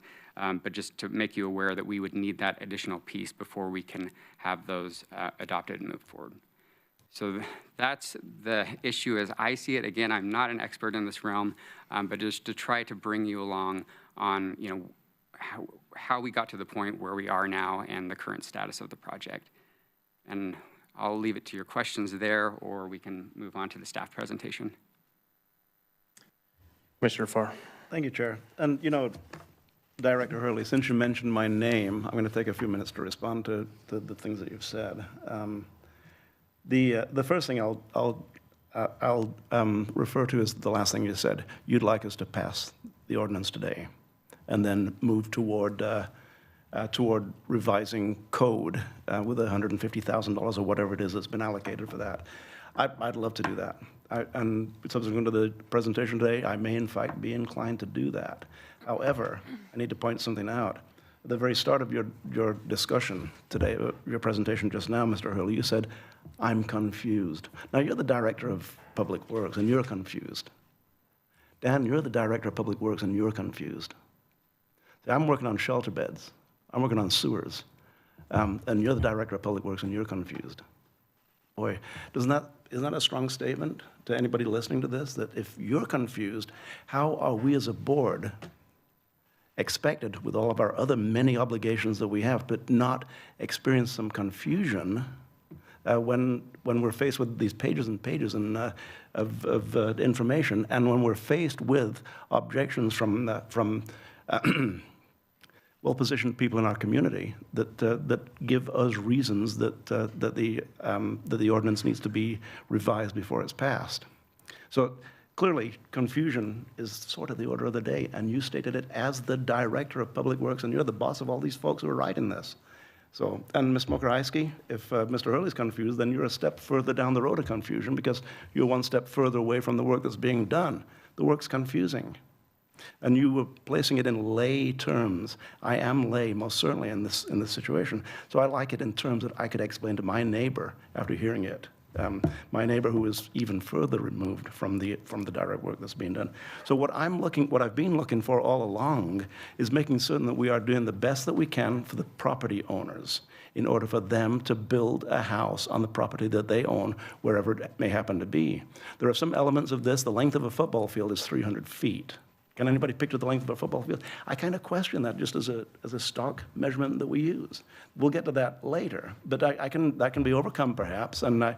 Surslev explained why 300 feet was settled on as a blunderbuss approach to the setback. We can talk about that. But Mr. Hurley, I really want you to know that the reason that I have prolonged this and the reason that I have asked for more information on this on and on and on is because I want to make certain that the questions that are being asked in our community by people who don't do this for a living, and some of them who are paid to represent the people who are trying to build, I want to make certain that those questions have been looked at sincerely and have been answered in a way that I can explain to my neighbor. Not quite there yet. I'm with you. I'm a bit confused at this point in time. And as we go forward, hopefully, this presentation, which I read really for the first time this morning, which gives us some options, I'm trying to digest the options as we sit here. I'm hoping that it'll get us in a direction that we can move forward to my ultimate goal of passing this ordinance before the end of May. So thank you for the words that you stated, Mr. Hurley, because what you stated is that you're in full support of your staff. I'm glad to hear that, because they do good work. By and large, they do good work. And I'm going to cite something that, an email that I got late on Sunday. I'm not sure if you saw this. It was an email from one of your staff members who admitted to, or who conceded that mistakes have been made in interpreting lane code in a permit that we had testimony on last week. We had testimony that questioned why this person had to do all the things that the staff was saying, and that he was getting confusing answers from different people in the staff.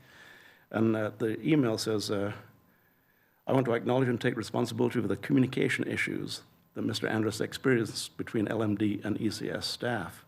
And he also wanted to point out that because they reviewed it based upon testimony that we received last week, not much to do with what we're talking about as far as this code is concerned or the ordinance is concerned, but because they reviewed it, it is expected to save him an estimated $60,000 to $90,000.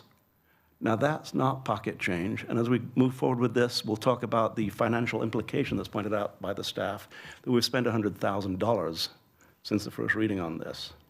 $100,000 in making sure that we get to the point where this Board of Commissioners, the majority of this Board of Commissioners is satisfied that the questions have been answered. Now, this man, $60,000 to $90,000 due to an error that was made.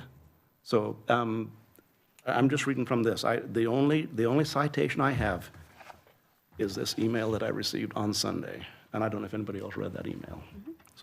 So that being said, it's not. But my point there is that we do make errors, and we do sometimes base our judgment and our decisions on what can be vague and misleading and even confusing ordinances and confusing code. And what we're trying to do here is deconfuse things as much as possible and save people this $60,000 to $90,000 as often as we can. So that's my goal on this, is to listen to the questions, come up with the answers. And you're saying it's policy neutral. It's certainly not policy neutral as far as I'm concerned. There's a lot of policy involved in this, which is the purview of the board. And separating what is policy from what is absolutely not policy is a part of what we have to do up here. So, Mr. Hurley, I thank you for really, you did help clarify some of the things that Mr. Kilbride and Ms. Surslev have said all along, and you really are reinforcing that you believe they've done the right thing.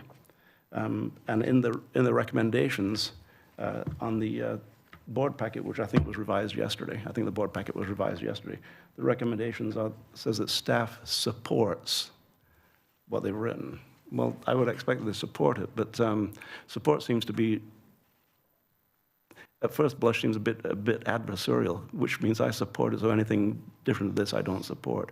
And that's what we're here to talk about, is what are the differences of opinion based upon the input that we've received, either through the Planning Commission and through the testimony to the Planning Commission, or since the first reading. So I want to do the right thing. I'm here to do the right thing. And I will make another statement that we should all adhere to. power to do the right, power to do right is a true and lawful end of aspiring. That's what we're all here for. That was said by Francis Bacon in 1690 in an essay called Of Great Place. It really is what it's all about, doing the right thing. And who are we doing the right thing for? And that is what we are here to do as a Board of County Commissioners, is do the right thing for the right people. And again, thank you, Dan. Okay, so before we move on to the presentation, which looks like we're headed that way, I just had one clarifying question. You said if the policy board goes a direction with the, say, the native or non-native indigenous weeds, that you will not help find supporting findings? You will not find findings that support that? Is that what I heard you say? Because you I think disagree with the it? challenge will be if we say that we're not regulating the removal of non-indigenous vegetation, that means someone could come in and remove all vegetation that's non-indigenous. We don't feel that we can support that because there are ecological values in maintaining vegetative cover, no matter what it is, to prevent soil erosion into the river without having some means for requiring replacement of that.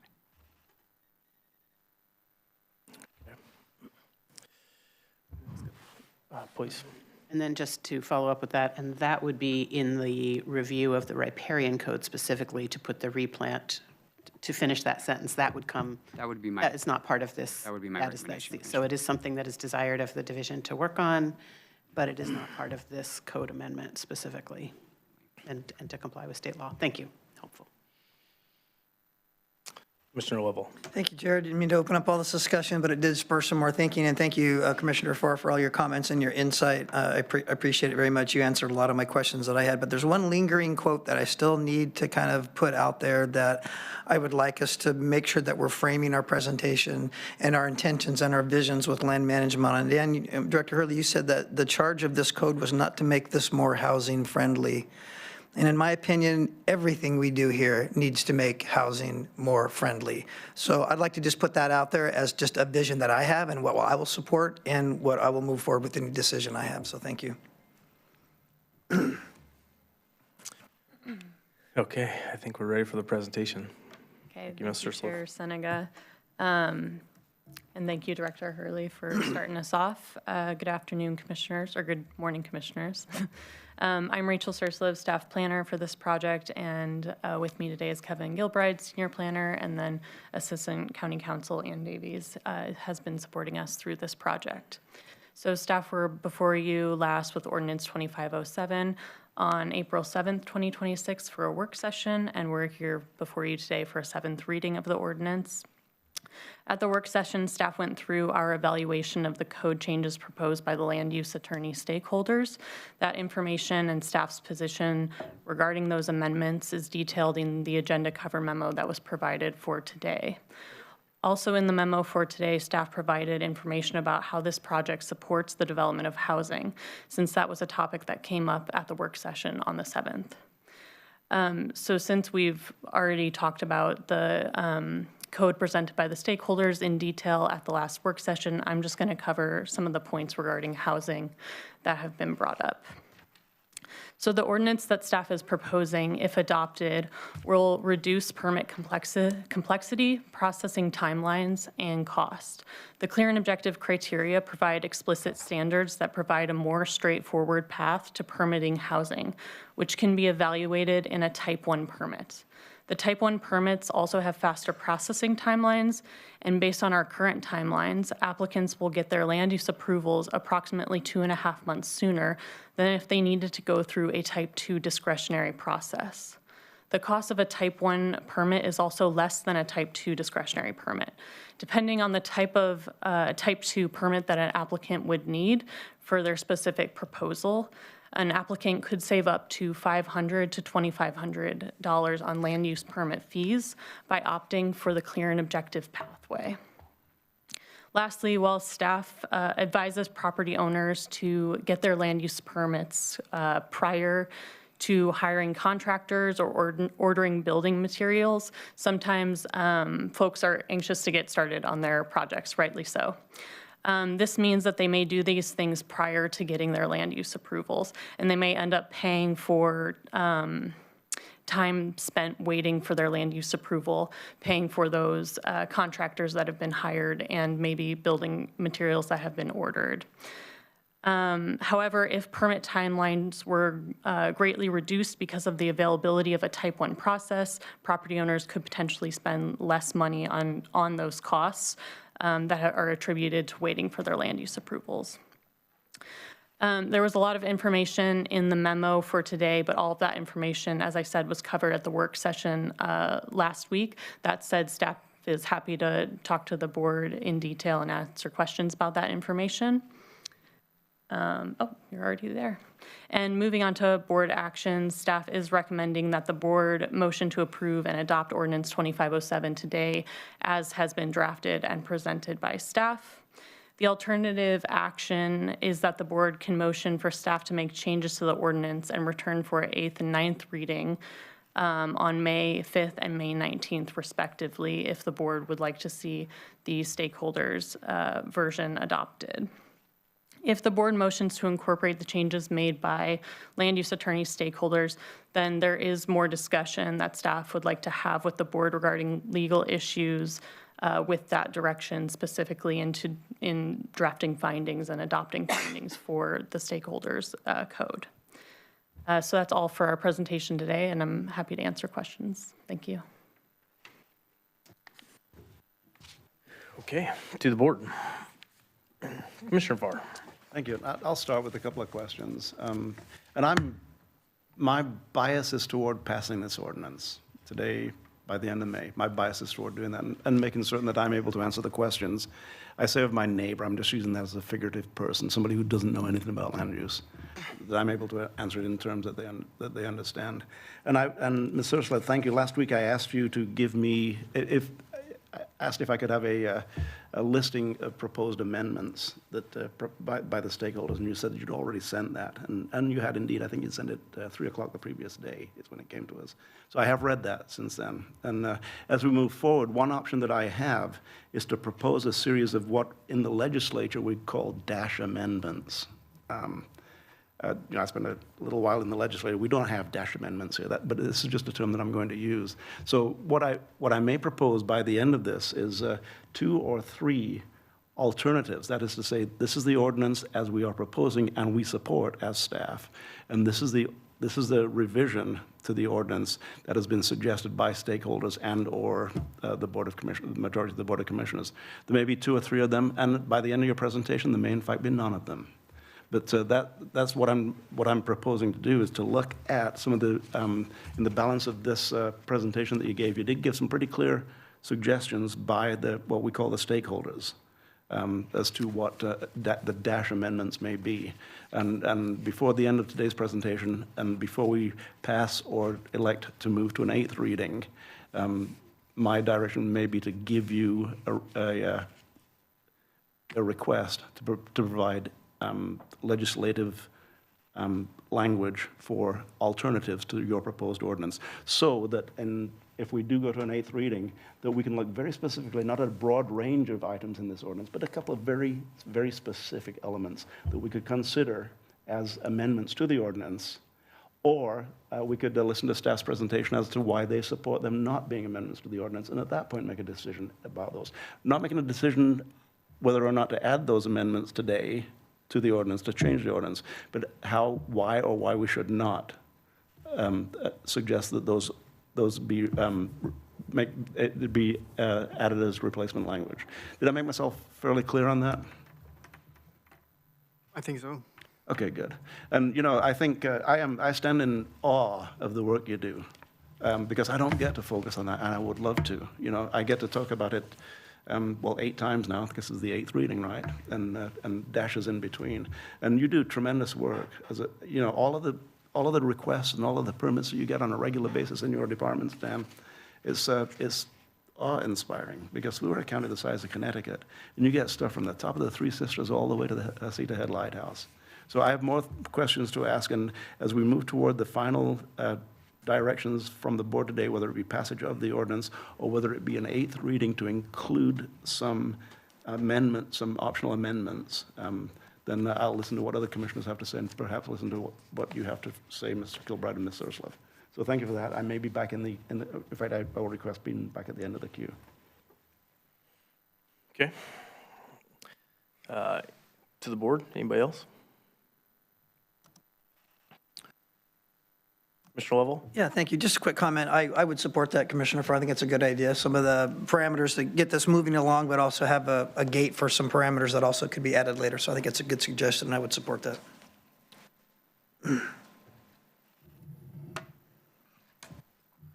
Are we at the end of the queue already? Looks like it's yours.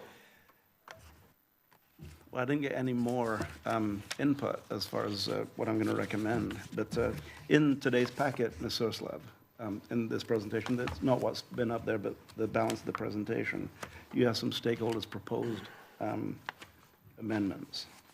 And Do we have more slides to go through? I just want to make. oh, you do? No. No, that's it. No, but there are a bunch more slides in the presentation. There Those are are. just for our consumption. There are. And again, I didn't see them until this morning, so I've been struggling to kind of catch up on what's in them, and I apologize. The majority of what's in the presentation beyond the end slide is what we presented on last week. And then there's a little bit at the end, I think, that is the legal matrix provided by LCOG. And I do realize that, Mr. Kilbride, but, last week, I hadn't had a chance to see them before the presentation last week. There's a lot of language in the presentation, and a lot of numbers, a lot of references, and referring back to and referring forward to, which is difficult to cover that. What you've done here is you've done a beautiful job of really summarizing things in a way that makes it easier to make a recommendation for me today. So I really appreciate this. And the public, you can see this, it's online. The slides that weren't presented here today were online. And I do believe that you've done a good job of making it my next step very, very easy. And it's going to be very simply to the stakeholder proposed substitutes for clear and objective standards. I'm going to propose that you provide legislative language as alternative to the existing ordinance as written to incorporate the stakeholders, each of the different points of the stakeholders' recommendations. And pardon me for thumbing through this, because I've only been thumbing through it since about 8 o'clock this morning. So very specifically says on indigenous vegetation, it says Lane Code 16.253 uses both terms vegetation removal and indigenous vegetation removal. The land use attorneys want to add the word indigenous to the existing code where it is not used before vegetation removal. Now, you wrote that as what their recommendation. Is that clear to you how that could be put into legislative language? Yes. Okay. I'd like to do that. That's one. And you've presented why you disagree with it, and presented in 2 short sentences why you disagree with it, 2 short, clear sentences. Thank you for that.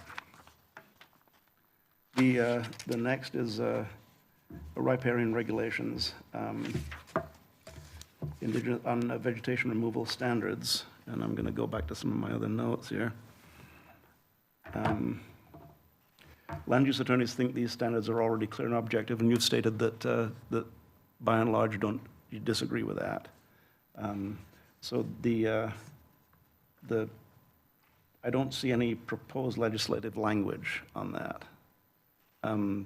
So what I'd like to do is this is from 16.253 riparian regulations. The purpose of the riparian regulations is to implement Goal 5 flora and fauna policies and the Goal 6 water resources. These riparian regulations are acknowledged as in compliance with state rules that require Goal 5 program and have clear and objective standards. Land use attorneys believe that they are clear and objective. So they're suggesting that this be removed from the ordinance. Is that? No, Commissioner Farr. So the first bullet here is the proposed language by the land use attorneys. That's it. Okay. And then what staff is proposing is the ordinance that we've presented to you has the legislative amendments that staff supports. You've made that very clear. Thank you very much. And thank you for helping me through the steps on this. So that's the one. Then the second is proposed substitute clear and objective standards for housing. The stakeholder proposed standard is standards for development of housing. Approval of housing as defined in LC 16090 requires a type 1 application pursuant to LC Chapter 14. An application must satisfy the following standards unless the applicant seeks and obtains approval under alternative standards. So they give examples of county proposed standards. Based upon what is stated here, the stakeholder proposed standard is can that be addressed in this ordinance? The 16.090 in LC Chapter 14?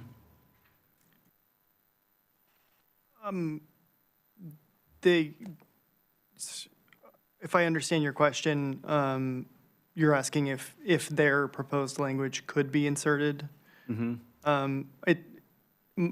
It already is. It's just written differently than the way that we wrote it. So it could be. I think both versions accomplish the same goal. There's a couple problems with it. They specifically call out that a type 1 application is required. In some of the sections, we don't require a type 1, so that's adding a requirement, which is not super housing friendly.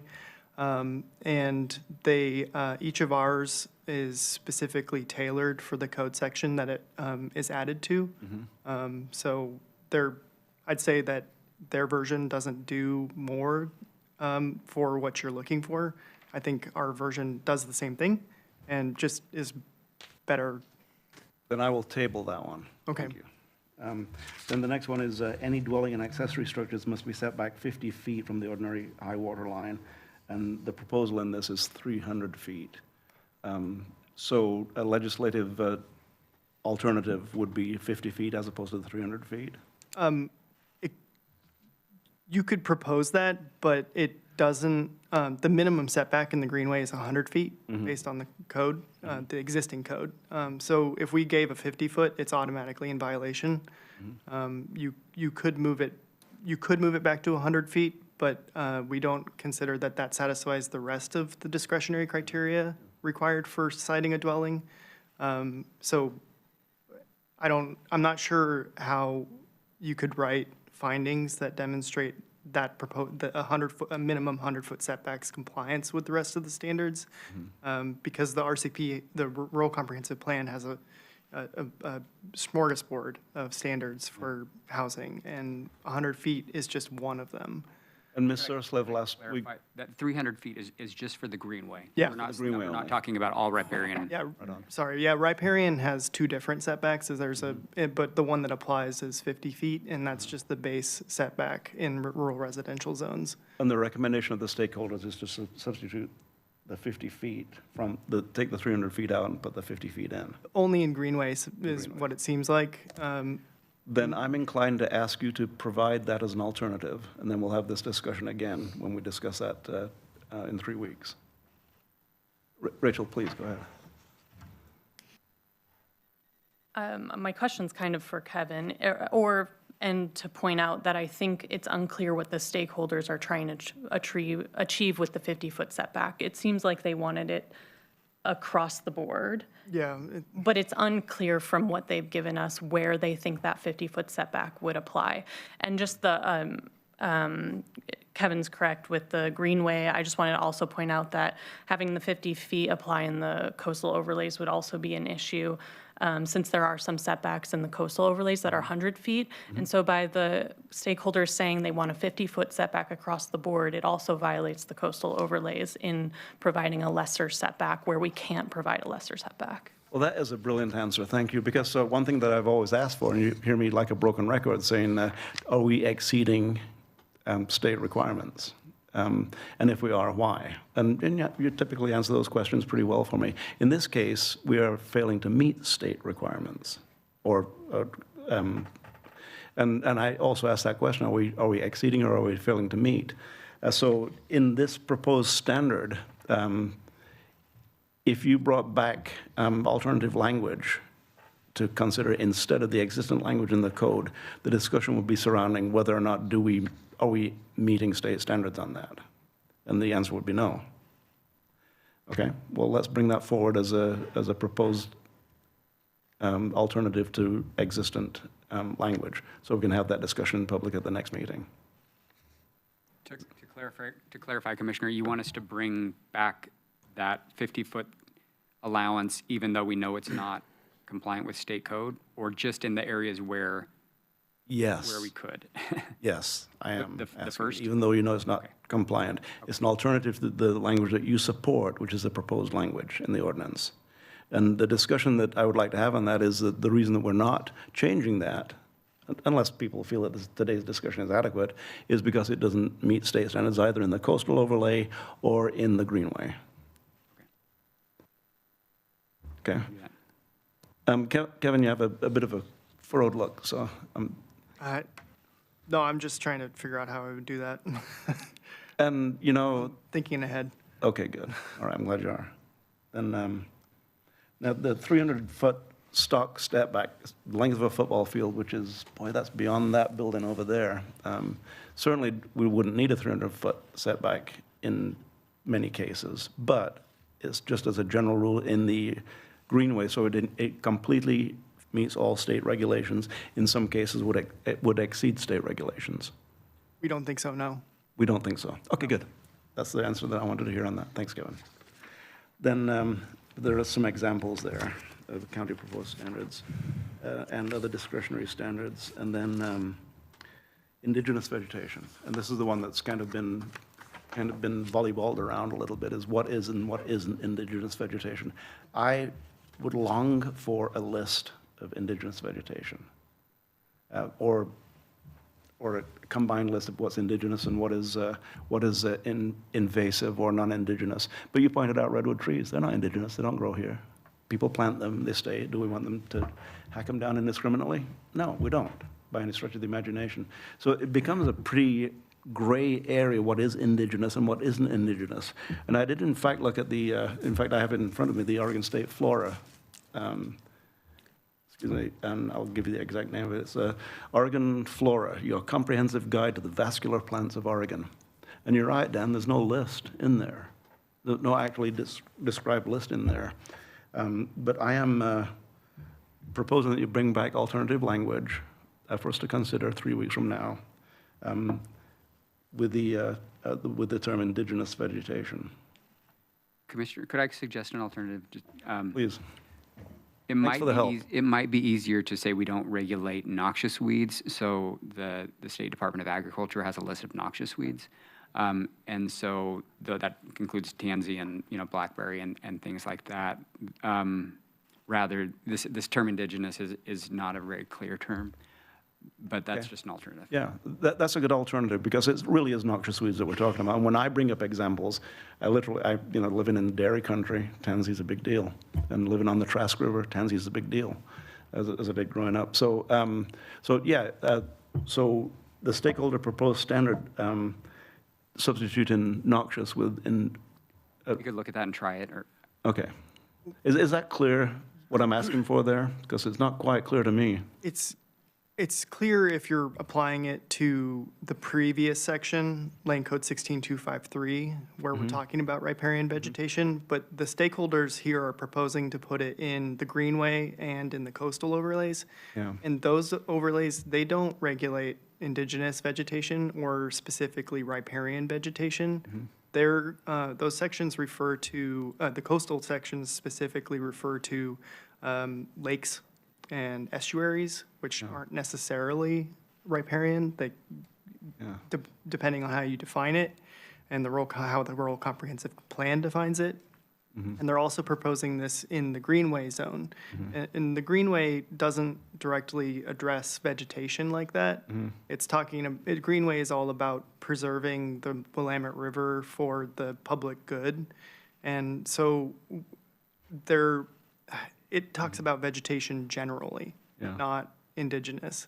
So if we were to say it outright, if we were going to put this in the code for greenway or coastal, it doesn't meet state standards. It doesn't meet the Rural Comprehensive Plan, and it doesn't meet the code. would the term noxious weeds be inside of state standards? Maybe, it's just not really considered. It's not, that's not really the purpose of the greenway or the coastal areas.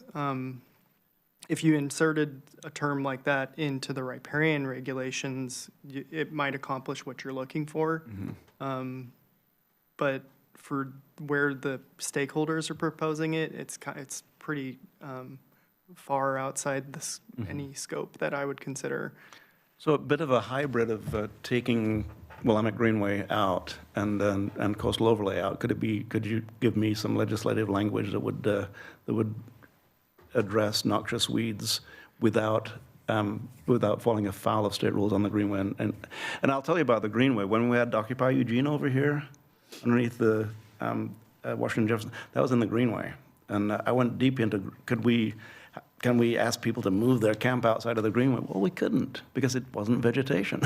So, and this is a long time ago, but, so I did look at the Greenway regulations pretty strongly back then. I'm far, far, far from an expert with 1 R or 2 Rs from an expert on that. But that being said, if you could incorporate the noxious weeds and the exclusion of the Willamette Greenway and coastal overlay in the legislative alternative. Now, I'm asking that this come back in 3 weeks, Chair. It's really quick turnover, because we would need to give you our, if we did do it, our board packets would be due next week. We can push up against that and have things, we would need to not follow our standard practice and have them posted sort of, last minute before the board meeting, but we can work at that and try to put Which does happen every now and then. It's happened in the last couple of weeks that because of the short time frames and because of the extra amounts of work, it's pushed up right against the day of the meeting. So if you could give an attempt at that, and maybe we can talk a little bit separately, if that's okay with the board. Can I just ask one clarifying question? Yeah. Would you like to have, so we have the existing code, are you asking for one comprehensive set that includes all these changes as an alternative, or are you looking for sort of pieces that you can choose from a menu to? A menu, absolutely. Not to look at everything, but to look at the different things and the good reasons to not consider the alternative, to go with the staff's recommendation and what the staff supports. So this is what I'm trying to achieve, is making certain that everybody is sanguine, is that the right word, with the ultimate outcome. It's going to get challenged, obviously, and I've stated that I would rather the challenge be leaning in favor of the property owner. I've stated that over and over again. But that being said, we all have to be. By the time we pass this ordinance, hopefully by the end of May, everybody has to understand why and how we got there. So having a menu gives us the opportunity to pick and choose from the recommendations of the stakeholders. Yeah. I'm wide open to, my ears are open, Kevin. I just have a primary concern with going further with I'm worried that adding in an exemption to the riparian removal standards pushes us beyond this invisible line of where we consider the project doesn't need an easy, and then does need an easy, and the acronym's escaping me right now. Environmental Energy Society. Yes, EE. Easy. Yeah, not EA, but EE.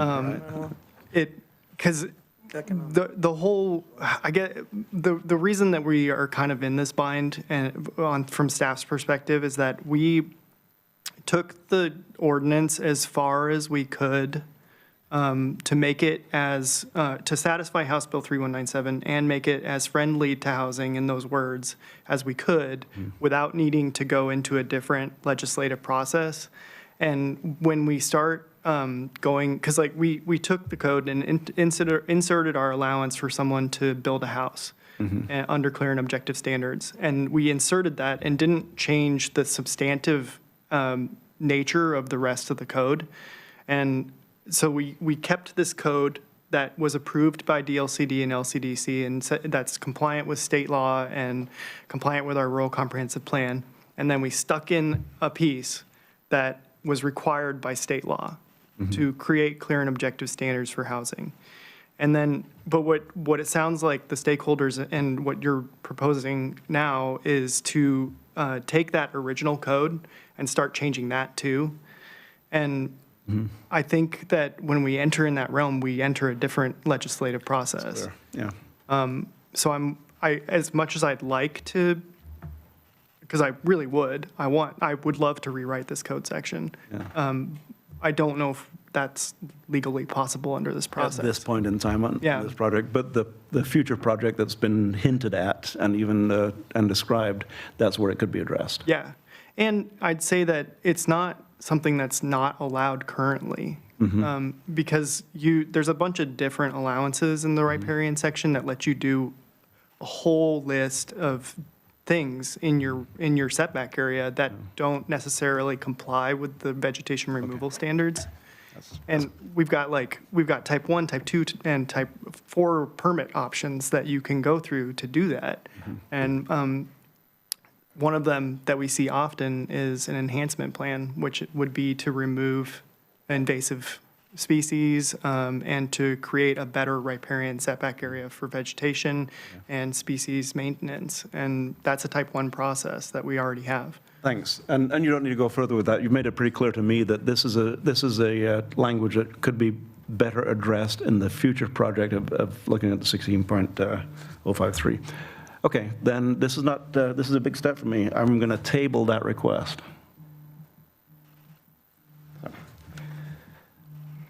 And that was the last one. So, okay. Mr. Trigger. Thank you. Before I comment, Commissioner Fark, when you say you're going to table that request just on that one item, or in its entirety, the request that there be legislative changes to the ordinance as it's proposed? Just the ones that I proposed earlier. There were two that I said I'm not going to ask you to give us alternative language on, but the other that we asked for, you were taking notes on that, so. I am trying to take notes, but I would love to hear them again. Well, so my question before you restate them then, if there's any you are still asking for changes, it is my understanding, I'm going to ask a process question, not a particular component of the ordinance question, which is, it is my understanding that staff has now done their best to incorporate all of the requested changes from all stakeholders. What we are left with are still some proposed changes from land use attorneys, which is one aspect of the stakeholders with which you've been meeting. But it is my understanding that because it is your professional assessment and determination and recommendation that these are not actually tenable changes, it would require findings to justify making them. And because in your professional experience, there are no legitimate findings, you cannot write those findings. You can't make the case to legitimize these changes, and that you would ask the land use attorneys, therefore, to make their case rather than just to say, change this. Is that correct? We would need findings to support this draft code. And since staff did not draft the code, we don't understand how this code meets the state statutes that we need to meet. And so our request is that if the board motions for us to adopt this alternative ordinance, that the board requests that the stakeholders draft those findings. Thank you. So, Commissioner Farr, that would have to be what the direction would be, not to ask staff to propose to incorporate these changes, because that would be out of integrity with your professional opinion and with the Office of Legal Counsel. I'm seeing if this is true with the Office of Legal Counsel's recommendation. Excuse me, I have the floor. Thank you. If the Office of Legal Counsel has anything to weigh in on the fact of whether we can, as the county, propose these changes. I'm understanding these are not changes that would prove compliant. And so we need those findings written for us to make that case. Yeah, so the position of staff and my position, I've been working closely with staff on this, is that it would be very difficult to figure out how to draft those findings. And so the preference would be that if there's a direction that certain changes be made, whether it's just riparian or others, that there's a request made that the attorneys, sounds like maybe one attorney is not going to be working, but there are others who could draft those findings and then present those as the support for the changed language. Thank you. And alternatively, from a process perspective, we have, sorry, I'm referring back to the agenda, we have noticed this meeting in such a way that we could be voting on this ordinance today were that the will of the board. Is that right? Or do we need to, if we wanted to adopt it as presented, we could do that today? Yes, if the board voted that way. Thank you. Thank you, Chair. Yes, that's correct. Okay, I just have a quick question. So one group of attorneys could find findings, but our county counsel and our LMD staff couldn't. Like, what would be the difference there? What would be the difference? Yeah, why could one? They may not be able to draft the findings. Okay. They may be able to draft them, but if they do, their analysis would be, obviously, if they're going to draft the findings, they're going to draft findings that say that it's appropriate. But given my deep work with staff on this, I just think that what's being proposed, because I've looked at what the attorneys have proposed, that I don't know how I could advise them to draft those positive findings. So that kind of goes back to what I brought up earlier, Director Hurley, that if staff disagrees with the policy board, they won't help find supporting findings. Chair, let me respond to that. I don't think that that's an accurate portrayal of the issue. I'd liken it to, if you had a county engineer that made a recommendation for setting a speed limit based on the analysis that professional has in their certification, if the board chose to choose a different speed limit, you might go ask a different engineer to give you the basis by which to do that, because the professional that's made the recommendation saying that choice is not appropriate in their professional opinion isn't able to do it. We just had a bond issuance. If you had a financial analyst that said, I don't recommend that you do this thing because it's not in the best interests based on that person's professional expertise and recommendation. So here you have professional staff, technical staff, and legal staff that have told you repeatedly what they recommend. It is your choice as the policy body to disagree with that. But in a quasi-judicial fashion, you need to have the legal support to do it. And our professional staff is not able to provide you with that legal basis. So I just take issue with the suggestion that that your staff is not supporting your direction. We will support the direction, but you're asking for legal guidance that our staff is not able to provide you. Sure. Mr. Farr. Then I'm afraid I've not made myself clear. What I'm wanting to do is answer the questions in a clear fashion to the people who are asking the questions, and in a legislative format that gives the Board of County Commissioners a choice in certain sections of the ordinance. That's what I was hoping to achieve. And I'll tell you, I was just accused of interfering continually. Commissioner Trigger's whispering to me as I talk. So I don't know what is interfering and what isn't interfering with time at the mic. And I apologize for the outburst. But that being said, Mr. Mokryski, I know what you don't understand. And there are many elements of this everybody doesn't understand. I don't believe that even the people working on it expect that there is not going to be challenges to this.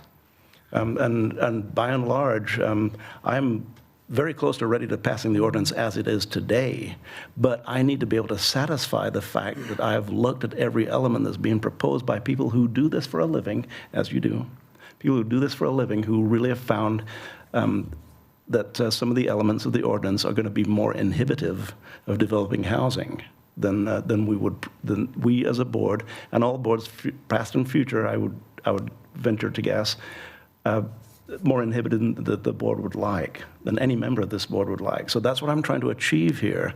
I'm not trying to present an adversarial opinion. And Mr. Kilbride and Ms. Sursloff, the conversation that we just had between us, I thought was pretty convivial. You were giving me information, you were giving me suggestions, and all I want to do is give this Board of Commissioners options based upon the stakeholder recommendations. We may, in fact, reject those options, and we may, in fact, go with the ordinance as written, because everybody's integrity is at stake here. Everybody's integrity. My integrity is at stake, probably more than anybody's, because I have to listen to the people who have objections to what we as a board are going to do. And if we're going to do so above people's objections, I have to be able to explain to them why I disregarded their objections and passed the staff's recommendation. I have to be able to, with integrity, answer that question to the people who have questions as to why I provided the third vote. Should I be the third vote in this? Why did you provide that third vote to agree with staff and disagree with everything that we suggested? So I need to be able to do that, Steve. Chair, could I take another stab at just sort of this layman's perspective on this? So, correct me if I'm wrong, but the challenge with, so the code that the land use attorneys proposed, it's really just this one sentence that says, we do not regulate non-indigenous vegetation. Mm-hmm. And so I think our challenge with that is that because we don't have a narrow defined list of what is non-indigenous, that opens up the ability for a landowner to do vast clearing of vegetation along the riparian area, which none of us want, for ecological functions. And that if we do that, then that could trigger the requirement to have this EESE analysis, which spins out a whole nother process. So we're trying to avoid doing that.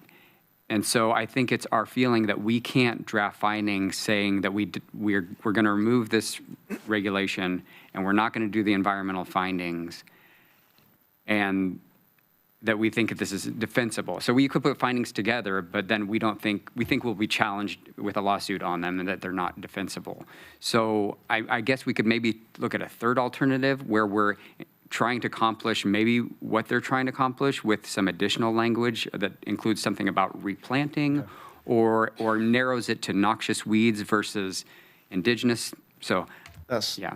And Dan, that's what you had suggested, and Ms. Sursloff, that's what I had proposed, was inserting noxious weeds, which Dan, you intimated that there is a list of noxious weeds that we could insert in there without findings. It's right there. We don't have to do any special findings on it. And that really, in this entire list of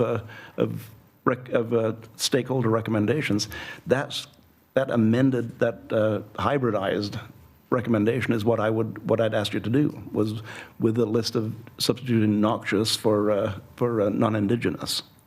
So, and you'd said that was okay. I would think that's okay and wouldn't trigger an EESE, but I would have to talk with our experts again. Because I was working at Gray's Garden Centers and Jerry's Garden and all the garden centers that I've worked at, there was a list of plants that we weren't allowed to sell.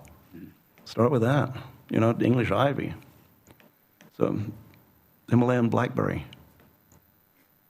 So, and my question is, can that be proposed as an alternative for us to, and you're shaking your head, Kevin, I'm really curious to hear from you.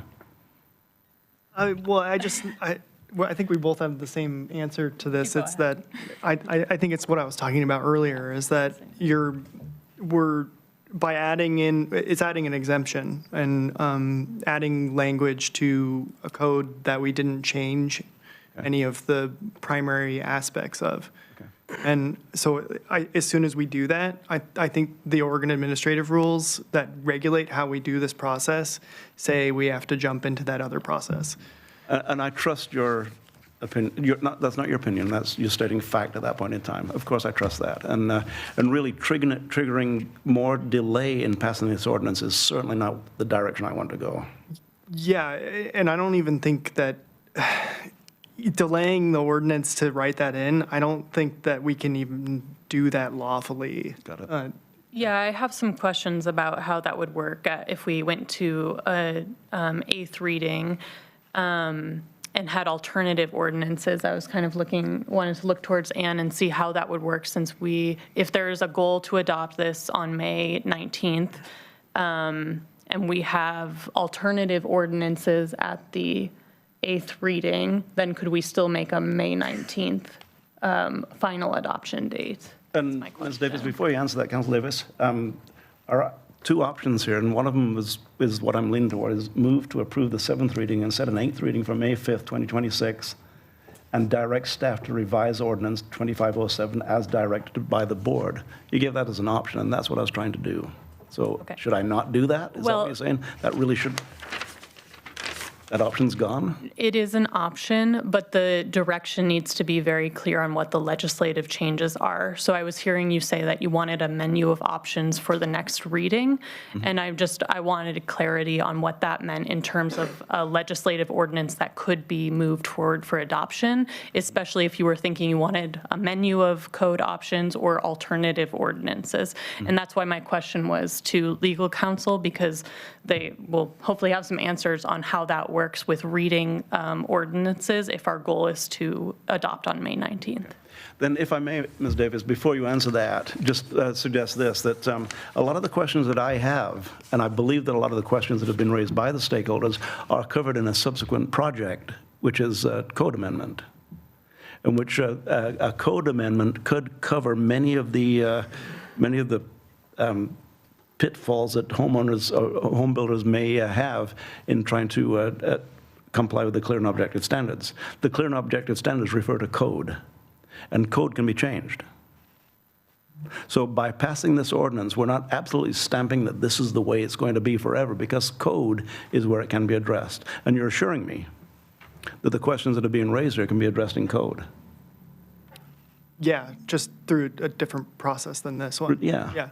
And we've talked about that a little bit. And Mr. Morgreis, you said $150,000 has been kind of earmarked for this. We don't need detail. This will be a on that. proposal in the proposed budget that you'll hear from me on May 5th. Okay. Well, this is coming really close for me, y'all. Coming really, really close at this point in time. Yeah. Oh, I'm sorry, Ann. I stepped on your toes 3 times now. I'm hoping that you don't need the answer perhaps now, because you haven't decided which way you're going. But if you're talking about having an ordinance in your back pocket, I don't see a problem with that. That we've got the ordinance that we've proposed, and then you would be reading in changes. Very good. Then let me ask you this. Bringing it back for an 8th reading without any recommended changes, you all okay with that? For an 8th reading on May 5th? That's your call, Commissioner. We're completely fine with bringing it back as many times as you like. Because I have to explain myself. And some of that has got to be done away from this podium, that why I believe that many of the issues that I personally have been identified to me can be covered by looking at, in a different project, looking at lane code and addressing some of the issues on noxious weeds, for instance, or potentially indigenous species could be addressed in code. And I've been assured that I believe by staff that they can be. Is that, I see your nod and concurrence on that, that if we pass the ordinance today or May 5th as it is, many, if not all of the questions that are being raised that are legal within state law can be addressed through lane code and not necessarily in this ordinance. But as Ms. Davis, you say, we have this ordinance in our back pocket, which is clear and objective standards as required, and we're ready to move forward with looking at lane code to see what adjustments we can make to make it easier to build houses, faster, less expensive to build houses outside of the urban growth boundary.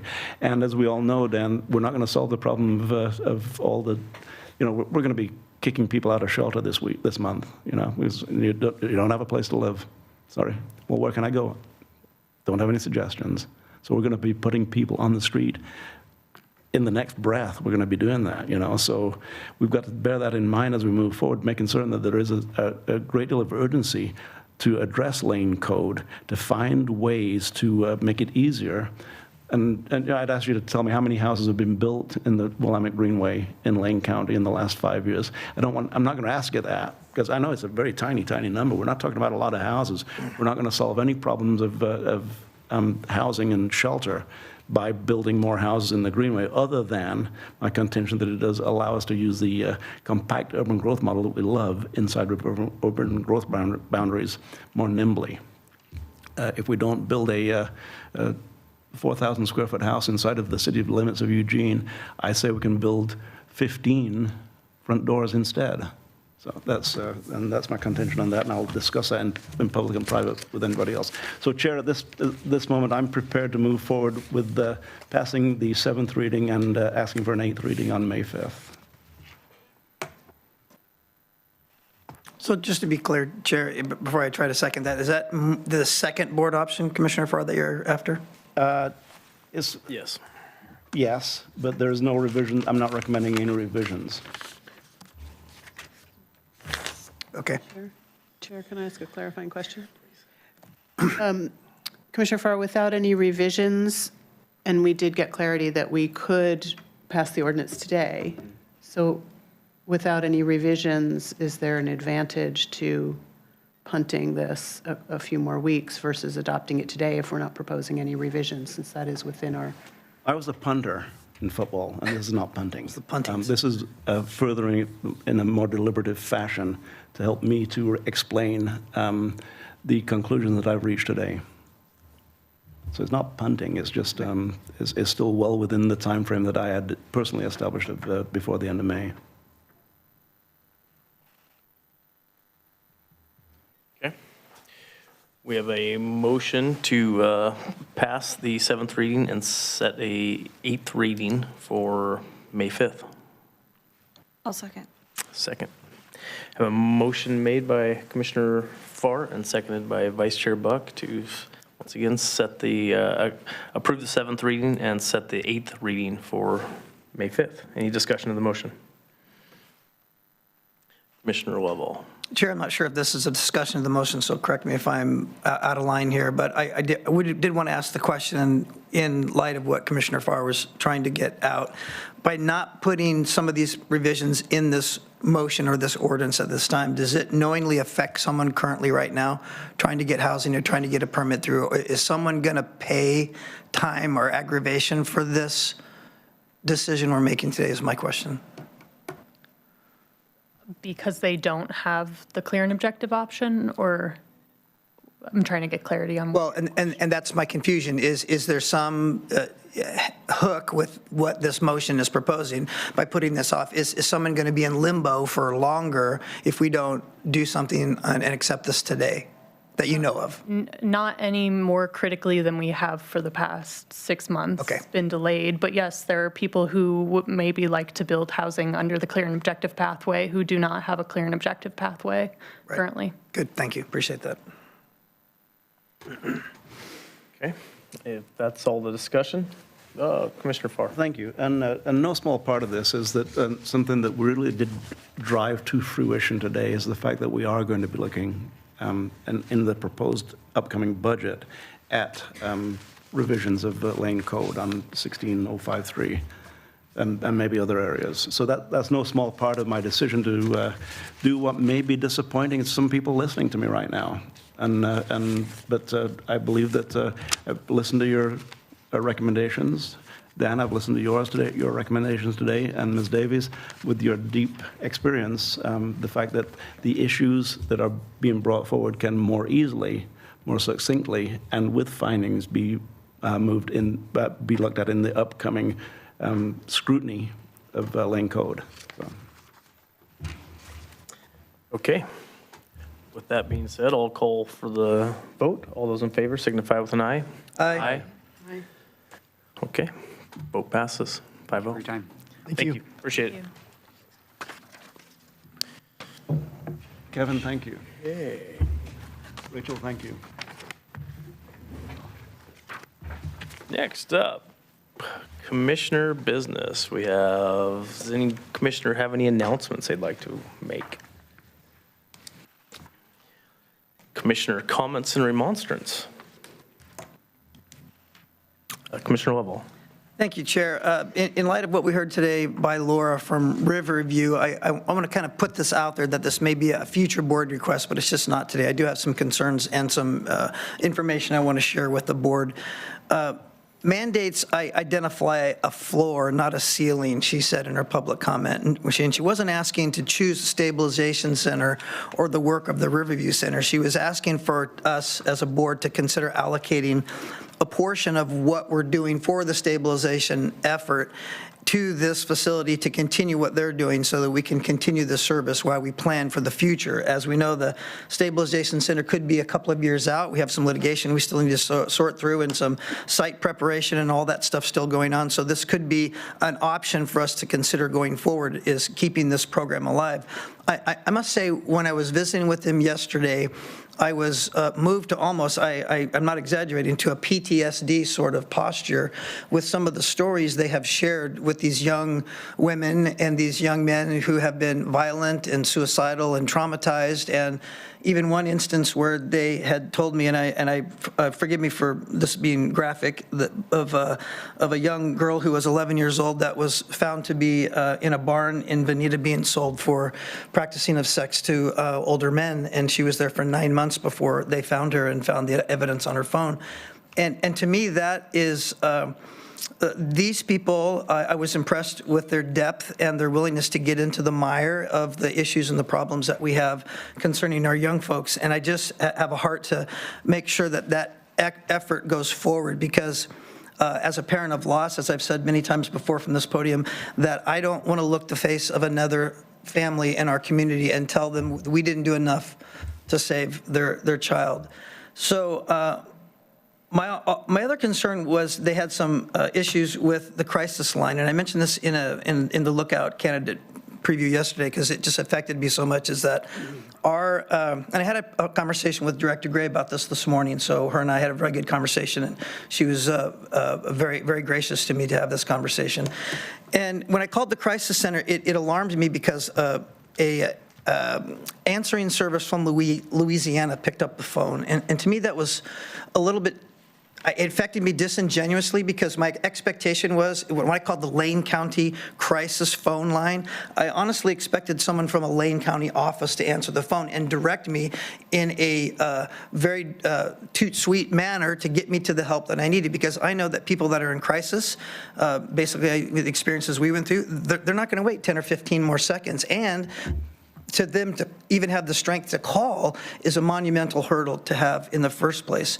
So that concerned me a little bit, that call center from Louisiana then gathered information and then forwarded that to our sheriff's department. And as we've just mentioned already from this podium this morning, we have 3 sheriffs patrolling the rural parts of, and all of our parts of our county. So how is an answering service from our crisis line relaying information to our sheriff's department in an effective, cost-effective manner that gets people where they need to be sooner with the help they need, which is what I'm saying that this Riverview Crisis Center has been doing for a number of years.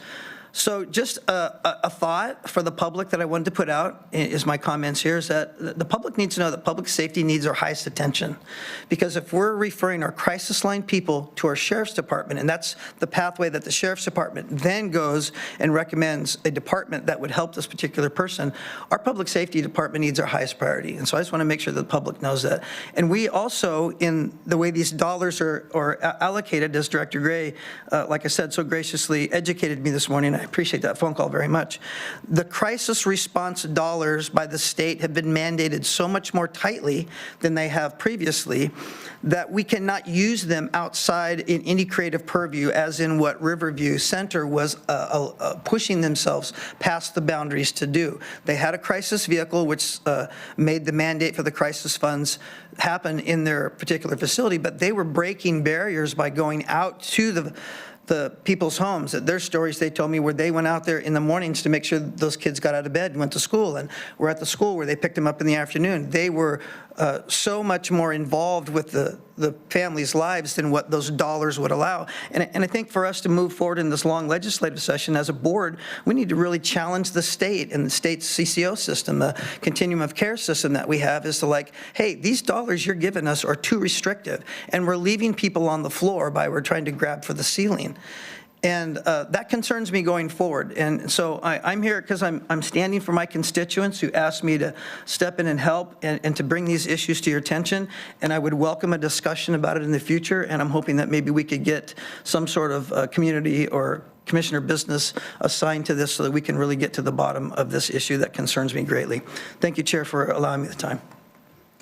Okay, and just to clarify, that's not commissioner business. No, sir. I just wanted to share that information. Thank you. Thank you. Commissioner Farr. Thanks. I just have a couple of things, very, very quickly, if I may. The first is regarding the soon absenteeism of a cherished and treasured employee, Brittany DeLiso, who will be leaving Lane County this month after years of really dedicated service. I mean, if you look at the things that Brittany's been doing, Steve, I think she's been given additional duties over and over again. Most recently, the substance use disorder work group that I sit in on once a month, Brittany took that on, and we're going to miss her.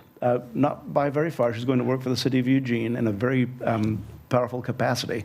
So I think it's a really good move for her. And once again, I just want to point out, we don't always get to talk about staff that are leaving, but the fact that Brittany's leaving, before she earned a covered bridge, she's not going to get a covered bridge presentation, but if I had one, she could have mine. So it's we will miss Brittany. The other thing I wanted to mention, Patty Perlow was here talking about Kids First, and Chair Seneca, you read the affirmation of support regarding abused children. That's a huge workload that former DA Perlow has taken on. I love the work that's happening there, but I just wanted to mention, in our community we have Looking Glass serves youth, and I've been serving youth for a very, very long time. I was at an event last Saturday, which was Looking Glass's annual fundraiser. They've never had a larger crowd present for a fundraiser than they had last Saturday. It was amazing to see the entire venue. They were turning people away. Which is, as a developer, you hate that. You hate turning people away because those people probably, like me, had a check in their pocket. So we had one contributor, one ongoing contributor, and I'd say the name, but I don't have it written down, who they were given, at one point, there were the pedal raises for $1,000, You raise your paddle, you give $1,000, it's automatic. Well, this one contributor said, throughout a challenge of the story, said, if this gets to 30,000, if 30 of you raise your paddles, I'll kick in another 30. Yeah. And it's going and going and going, and then just right when it looked like it was dead, somebody raised the paddle for the 30. So he kicked in that additional 30,000. So I think it was the biggest fundraiser that Looking Glass has ever had. And to remember that they do such a broad range of both educational, abuse services and really open services for youth in our community that is just beyond imagination how much they do. And I know we all support them one way or another. The other is 15th Night, which does a parallel process. They don't interfere with each other. They work together to serve youth in our community. And every month there's a 15th Night, it's a member check-in. And it happens over at the Ruth Bascom Room in the library. And I attend that generally each month. And I don't say anything. I just want to listen to who's there. There's usually 35 or 40 providers in the room talking about the things that they are doing and the challenges that they have. And it's rare, Mr. Mokrice, that they don't mention their appreciation for Lane County and the work we do toward youth services. So we're doing a lot for youth in the community. We all acknowledge that we need to do more, we can do more, but we have private nonprofits who are really stepping forward in a huge way. And as we provide support to our nonprofits in Lane County, as we do, bearing in mind that we're not just giving grant money, we're giving a change of life for the people involved who are being served by the community services, the nonprofits. So just wanted to pass that along. Thanks for Patty Perlow for bringing this to our attention, that kids need help, and she and her agency sees the very worst of the worst. But we have lots of positive things happening in the community. Thanks. Commissioner Trigger. Thank you, Chair.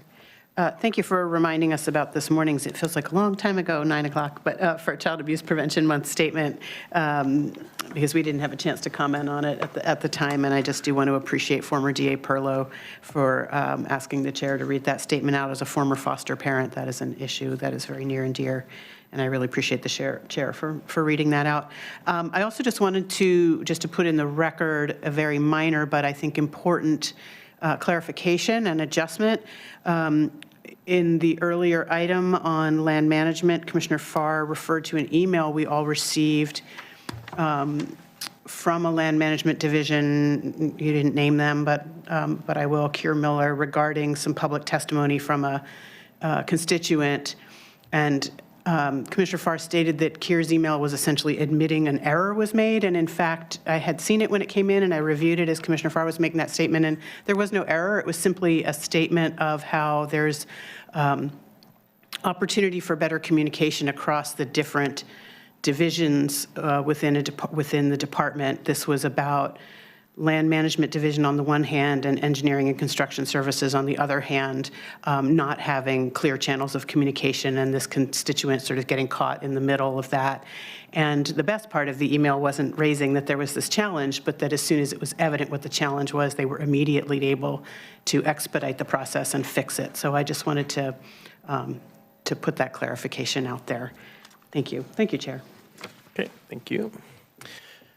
All right, committee reports. Anybody have any reports? Future board assignment requests.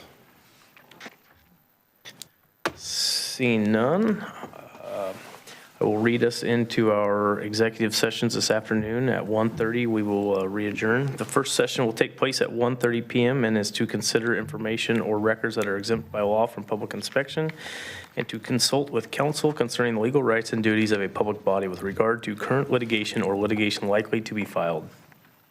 It is held pursuant to ORS 192-6602F and ORS 192-6602H, which allows the Board of Commissioners to meet in executive session for the purpose listed. The second session will take place at 3 p.m. and is to consider information or records that are exempt by law from public inspection and is held pursuant to ORS 192-6602F.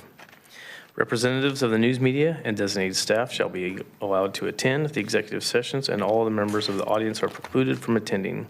Representatives of the news media are specifically directed not to report on any of the deliberations during the executive sessions, except to state the general subject of the session as previously announced. Members of the news media are not allowed to tape, video record, or otherwise record an executive session. Verbatim notes are prohibited.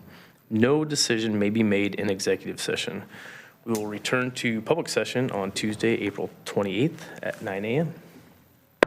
So it was an error.